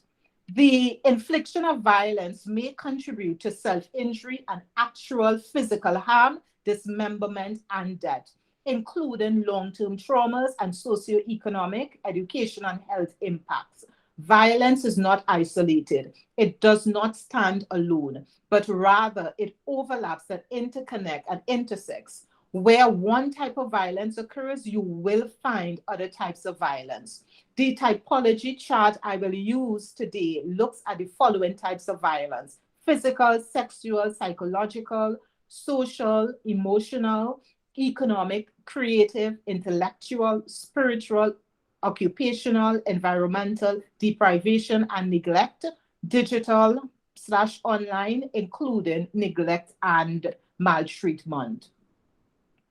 Now, core factors of interpersonal violence. Parts of the core of violence is inequitable power relations, misuse of knowledge related to power, unregulated emotional responses tied to real or perceived notions about control and its overlapping dynamics, force, restricting of an individual's consensual abilities, unhealthy intrapersonal relationship that transcends to interpersonal relationships. So you would see that I put this chart here, and it has power at the far end of the spectrum now, or continuum. Now, when you have unhealthy expressions of power, that leads to control of access to resources, employment, and a person's body, mobility, and education. Where there is control, there is some measure of force which is used, be it direct or indirect, and sometimes it can be coercive. And once force is used, then consent is removed forcefully or under duress or through coercive practices. And this contributes to a manifestation in different forms of violence. However, when we're building a response and that power is used with healthy expressions, you find that equitable access to resources and shared power models is that foundation. You also find that there is a respect of individuals' rights, agency, and autonomy, and it leads to that respect of consent is respected and decision-making levels and models appreciated, thus manifesting and builds healthy relationships, non-violent cultures, which disrupts pathways to violence, leading to sustainable and resilient communities. Now, the impact of interpersonal violence, they can, of course, have generational factors and situational factors. So building a response is identifying which one of the factors is driving the presence of interpersonal violence. So you have some of the impacts of family separation, disrupt social functioning, homelessness and displacement, lack of social protection, staggering economic cost for the family, the community, and the broader society. It reduces upward mobility, impedes healthy relationships, encourages income insecurity, health risk, limits informal and formal education opportunities, encourages forced migration, and also social and political insecurity. And all of these have some essence of climate change factors that would feed into how individuals behave in their environment, and that contributes and exacerbates pre-existing situations or conditions that they're dealing with to increase violence within the family, within the community, and organizations. So equity and justice. Equity is the process of impartially providing access, resources, and opportunities to meet the contextual need of every citizen, to enable them to create their own privilege, embrace upward mobility, and realize their full potential to unearth their autonomy, agency, and power in the process of personal and collective growth and development. When we have inequity, then we also have discrimination, inequitable social protection, unequal social, economic, education, and political capacity, and interpersonal, family, and organizational violence and destabilization of society. Now, when we have interpersonal violence in any form, you would also find a reduced civic and political participation, because an individual who is a victim of violence is unable to effectively participate in the civic and also electoral or political processes within the family, within the community, and within the broader society. And also an individual who is experiencing any form of abuse, their mindset is in a place of thinking in concrete ways. So how can I survive this violence now? How can I protect my children? Their mindset is not focused on the flooding that is happening around the world, nor is it focused on the carbon footprints and so forth. So in the work of moving forward with breaking down or domesticating the issues of climate change, the individuals within the home, even a victim of violence, has to have a relation and an understanding of how this climate injustice impact me in direct and indirect ways. How does climate change increase food scarcity? How does climate change affect the mental health and well-being of the person who is perpetrating the violence, and also of me, who is a victim of violence, and my children? How is climate change affecting my genes? So those are things that, as we move forward, we can look at to how we kitchenize, as I call it, the discourse and conversation about climate change, and showing the intersections of climate change with interpersonal violence. So advancing equity, justice, and peace as responses to interpersonal violence. The following is not a static order for the process of advancing equity, peace, and justice. Advancing equity, peace, and justice is not a linear process, nor can the process be done in isolation, as they are connected. In some cases, one may come before the other. One cannot advance equity without identifying the systems, programs, services, and ideologies in society that perpetuate inequitable processes. Identifying those systems will enable the transformation of such systems to promote justice practices that promote the dignity and worth of the person, human rights, diversity, equity, and inclusion. One must first identify the practices that are considered unjust and promote harm before transforming them to encourage equitable processes and responses. Equity and justice helps to promote and sustain peace processes, and people would embrace and promote peace as it's relevant to them, as peace is relative and it's not a linear process. So how do we now do this whole process of advancing these equity and justice and peace as responses? We investigate protective and risk factors, as these can either promote and enable resilience, equity, and justice, or remove buffers, making resilience and upward mobility more difficult for individuals from marginalized and minority populations, thus widening gaps and perpetuating inequity.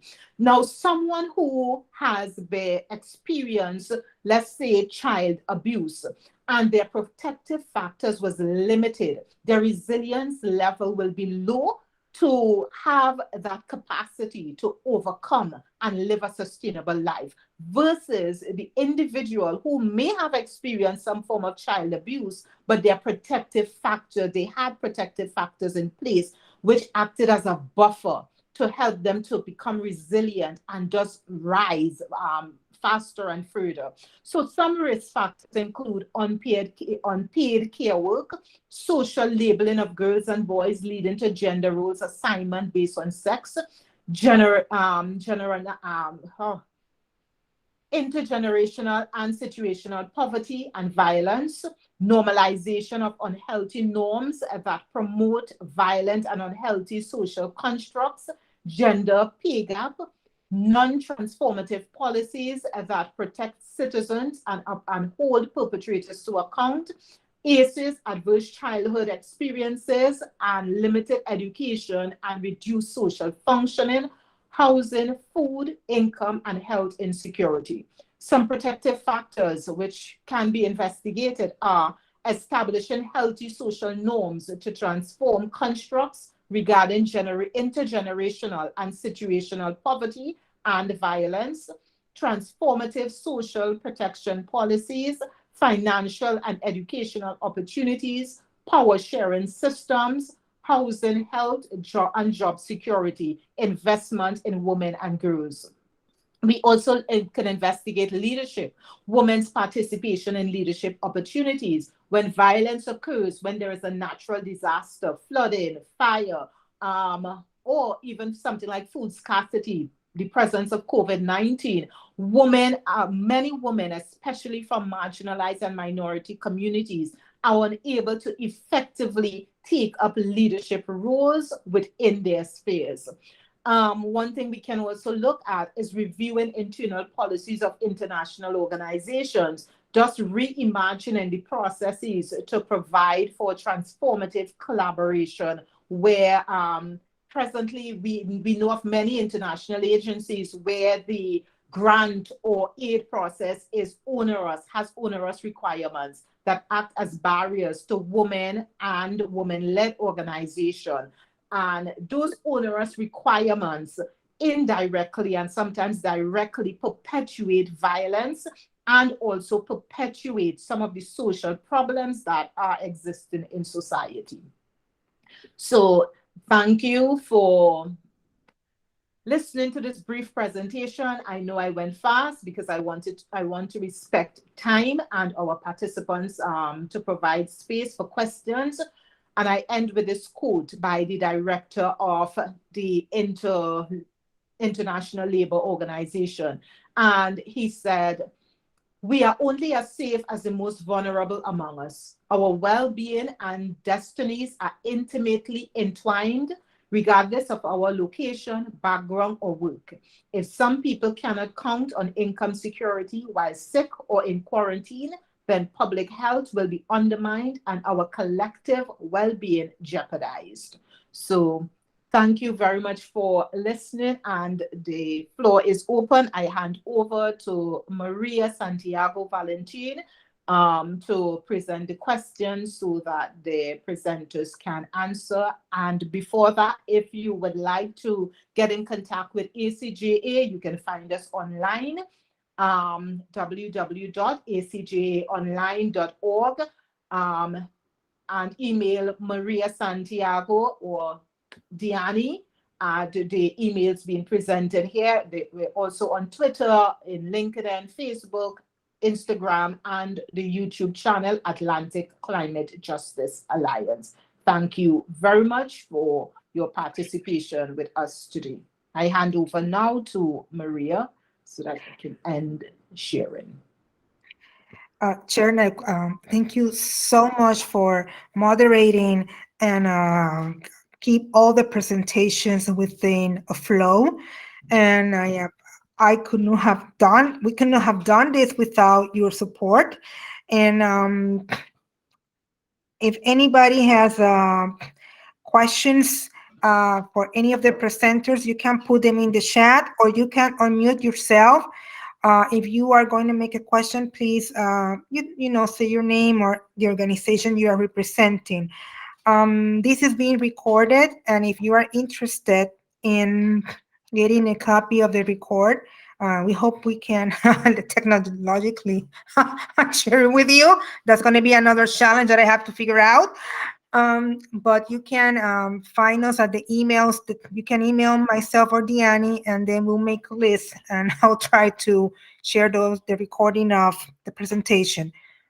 So the floor is on you. You can unmute yourself, say your name, country or region, and what questions you have for any of the panelists here.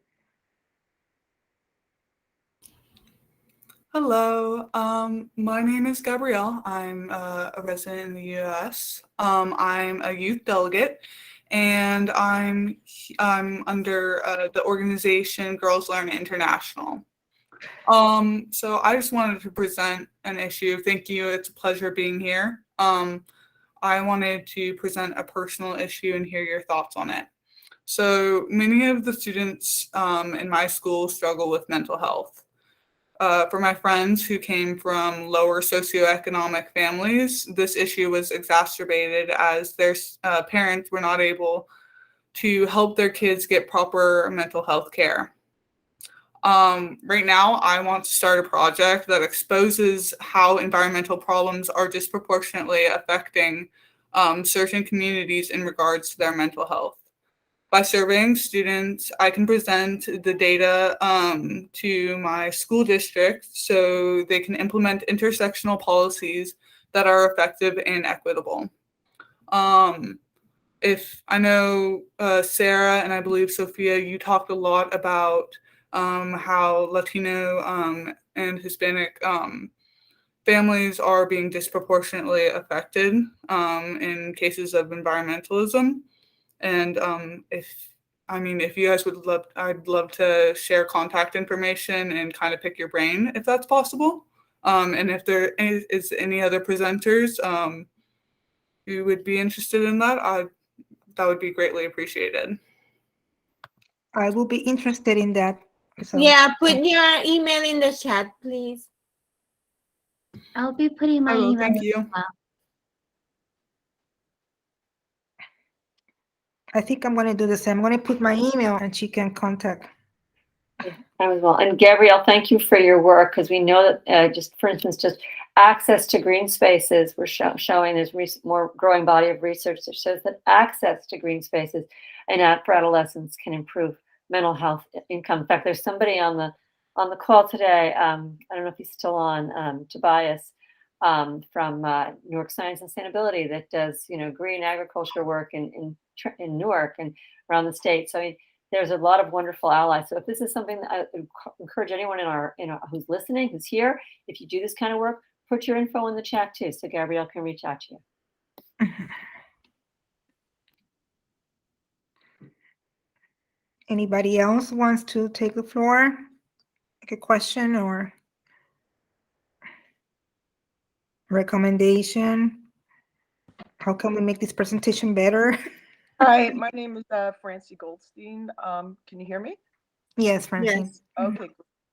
Wonderful presentations from everybody. I must thank you so much. I'm a medical doctor and I'm very involved with Sierra Club. I'm in the Environmental Justice Committee with them. One really quick fix, brilliant idea that Carolina brought up was about the idea of putting together meal kits and recipes for food banks. I mean, that is just, pure genius that, can make such a big difference in terms of improving nutrition and effective and efficient use of those resources, as well as, relieving the stress of so many meal preparers for families and saying what should I make for dinner tonight? So is there any program that can sort of spread the word on that brilliant idea is one comment and question. And if there isn't, or if there is, how can we disseminate that more? And also related to another point that Carolina touched on, and is about teaching children more about what healthy eating constitutes, how they could raise food, how they could recycle things. Again, trying to expedite efficient use of resources to improve health, as well as economy. Does anyone know about any programs to advocate for inclusion of that kind of material in curriculums on a systemic basis? Are dealing with the educational departments or whoever has to say in curriculum building, because if you start with the kids, then you got a huge audience, no matter what it is. If kids come home excited about learning something, you know, they immediately have much more leverage in terms of engaging their parents and the adults around them. So, you know, so that's sort of like a comment question, you know, how can we build this into the curriculum in a more systemic way? And also, right, you know, also about the recycling, and to try to, you know, spread the word on that, and to, you know, get more of that type of thing going. So those are both questions as well as suggestions, as well as like how can we, you know, further these brilliant ideas that can really start to have immediate effects.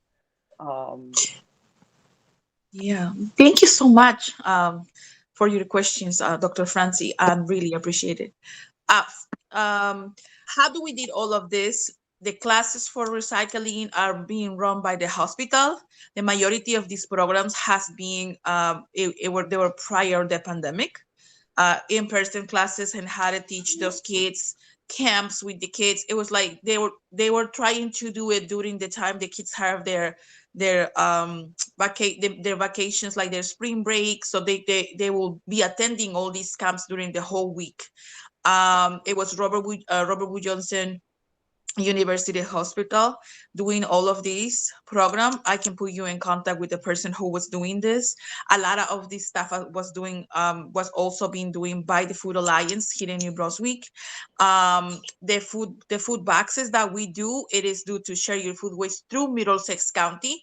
Share Your Food Waste is a cooking show made by the Middlesex County here in New Jersey, Folk Life. I can put you in contact with Sally as well, so you can get more information on that. And when we talk about the part of relieving stress on people, we also, during the pandemic, when we were distributing the boxes of food, we came out with I came out with the realization of noticing that the kids are still having birthdays, right? You cannot take an 8-year-old or 7-year-old, oh yeah, we're in the middle of the pandemic, I don't have money to buy you a cake. So when I started it, and since I was a child, for me, I always said, there is not a birthday if you don't have a cake, right? So it was, I see a couple of kids, and they were like, oh, my birthday is next week. And I see moms crying, because when I was doing the distribution, I was doing it in person. I was actually working more hours that I would normally work at my job. So I came out with this issue, right? With these moms not knowing what to do and not knowing how to provide. For us, a cake can be nothing, but for a kid, it meant the world. So that is how we started the other program called Birthday in a Box project, which we put everything that you need for a birthday inside that box. It is up.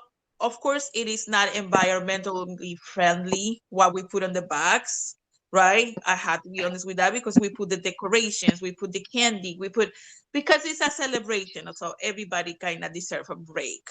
So that's what we put for the kids on the box, chips and juices and all of that. And then Chef Garima, which is a professional baker, she will bake a top of the line cake together with balloons, and we'll be dropping those boxes in the people's houses. Initially, it was for the people who were recipients of the food boxes.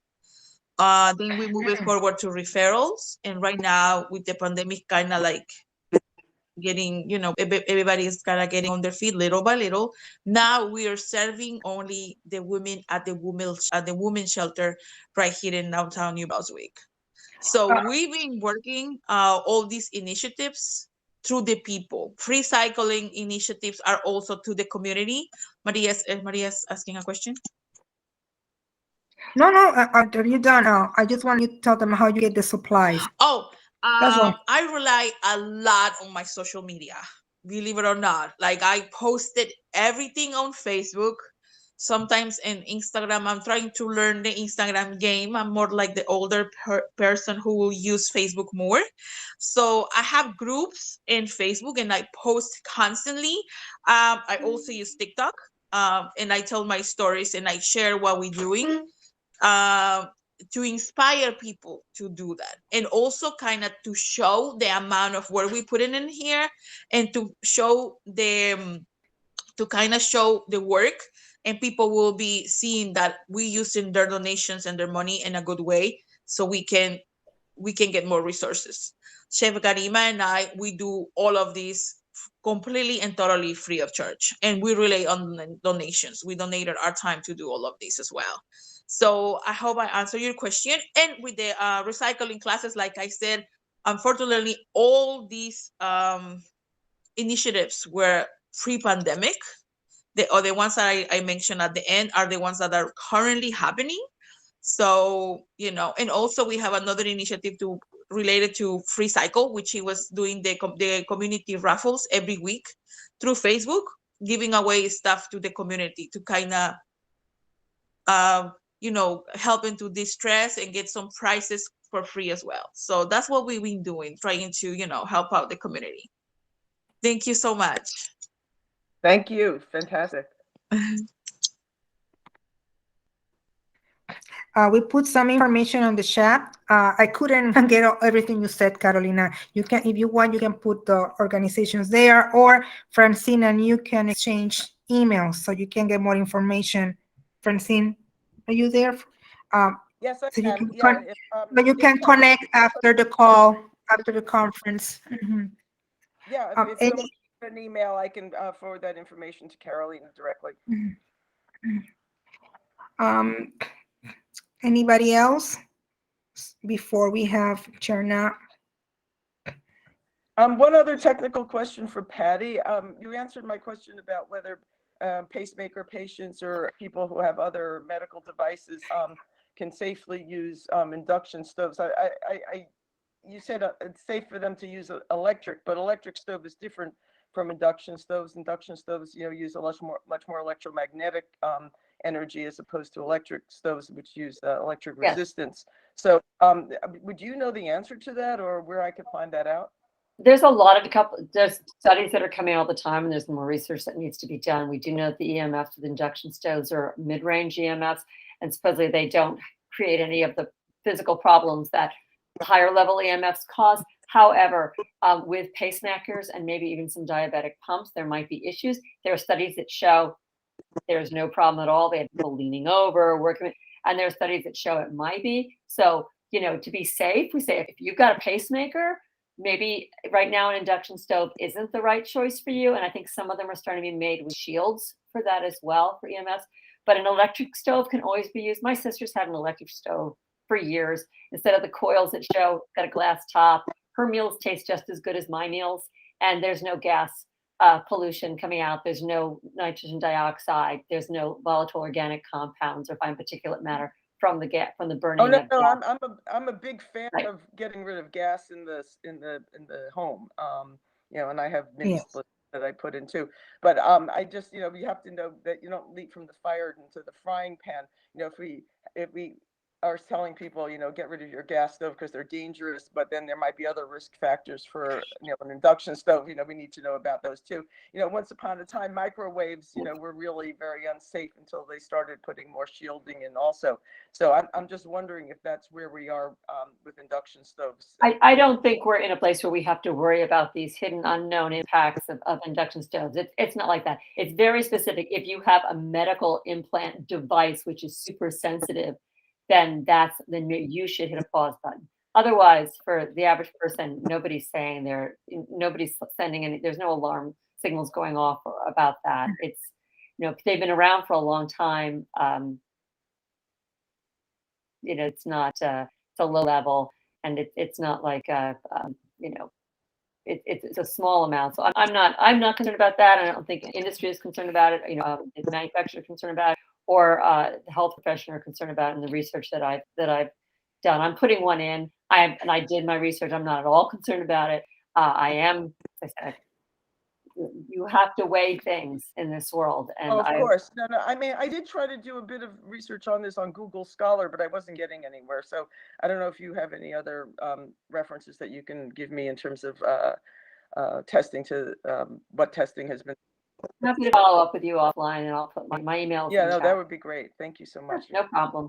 Yeah. No problem. And I just wanted to say, Sherna, I wanted to thank you for really connecting that intersection between climate and violence. And you have organizational violence, and for my career, a lot is this fight is corporate violence, because I fight a lot of bad projects for years and years. And there is that corporate violence, especially in low-income communities of color, and that perpetuates then bad air, bad water, which is this vicious cycle, which makes people sicker and mentally have more issues and more stress. And it's just this horrible cycle of violence. But I just want to thank you for making that clear, because when we talk about climate change issues, we talk about housing. You don't need to talk about, school to prison. You need pipelines. You need to talk about, all of these issues that are just so systemic. So thank you for just really, really thoroughly laying that out in a way that's clear. Really appreciate that. You're welcome.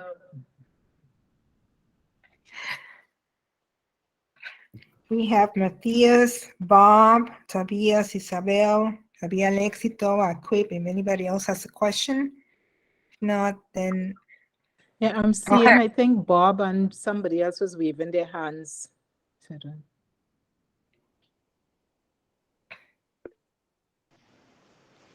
And No, I was Gabrielle just Bennett has saying raised her bye-bye. hands.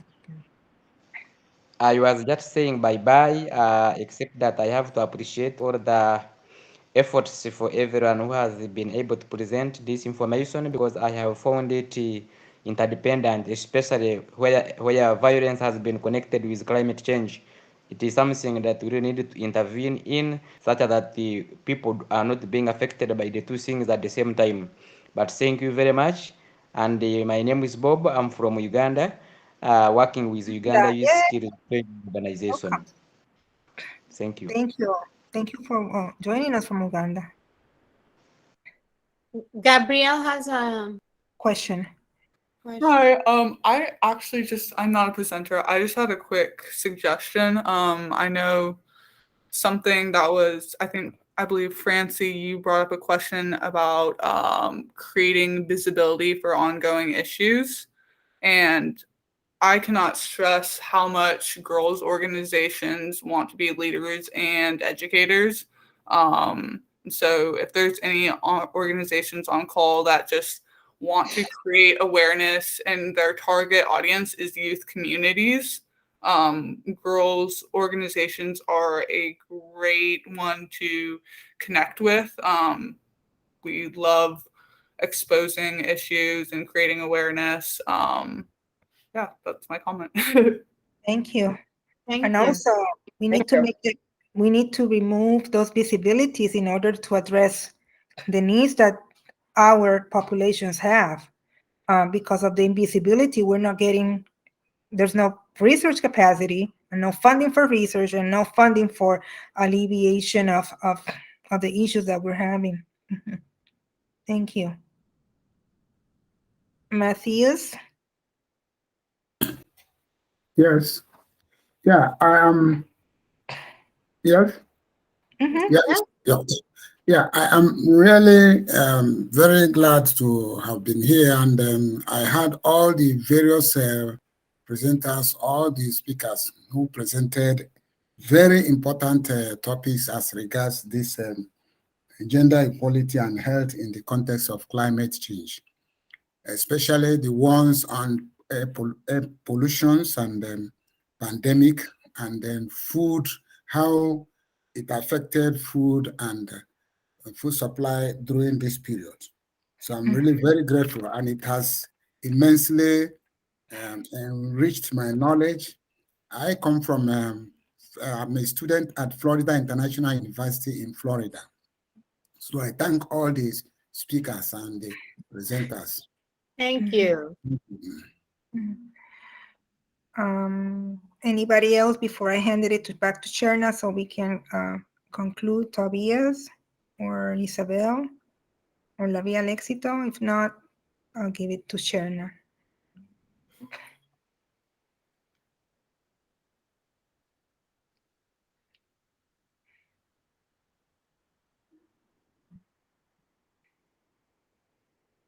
Shanna left. Yeah, maybe I have to close. No, No, I'm here. I'm here. Sarah. Mhm. So we'll leave you the closure for you, Cherna, so you. You know, From ACJA, we would like to thank everyone who participated in this event. To all the presenters, we thank you for providing such rich and large body of knowledge and bringing your expertise to the table to share with us. We know that this is just an overview of all the topics, and we can, unpack every topic in some deeper depths. To our audience, who attended, even to those who left, thank you very much for your time, for your presence, for your questions, for your engagement, and we look forward to working with you. So if you would like to connect with us, all the emails are in the chat box so that we can work together to collaborate to make this world a much better place, a much safer world.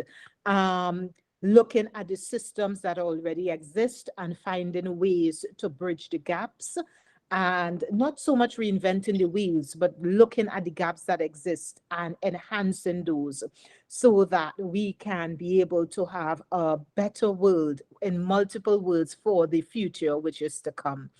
And the resources are there. Many times people say, oh, there are no resources. The resources are there.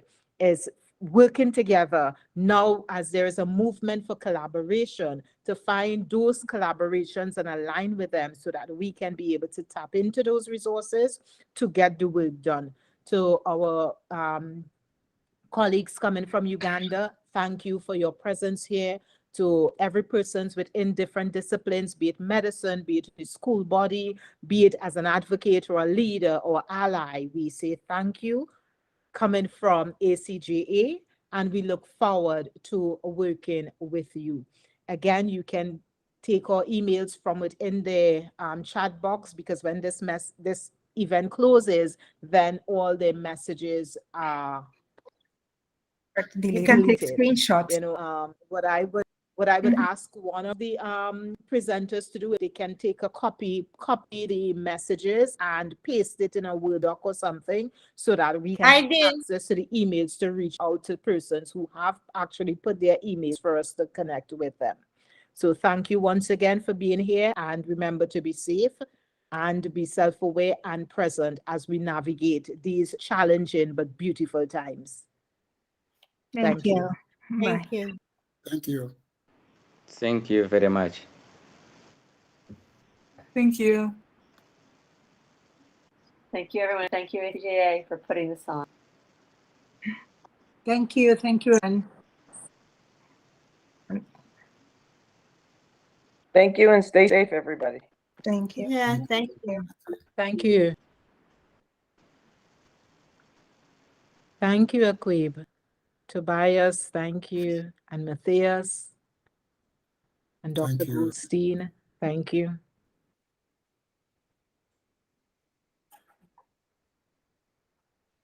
I'm waiting to stop. I don't want to mess up the recording, so I'm trying to figure this out.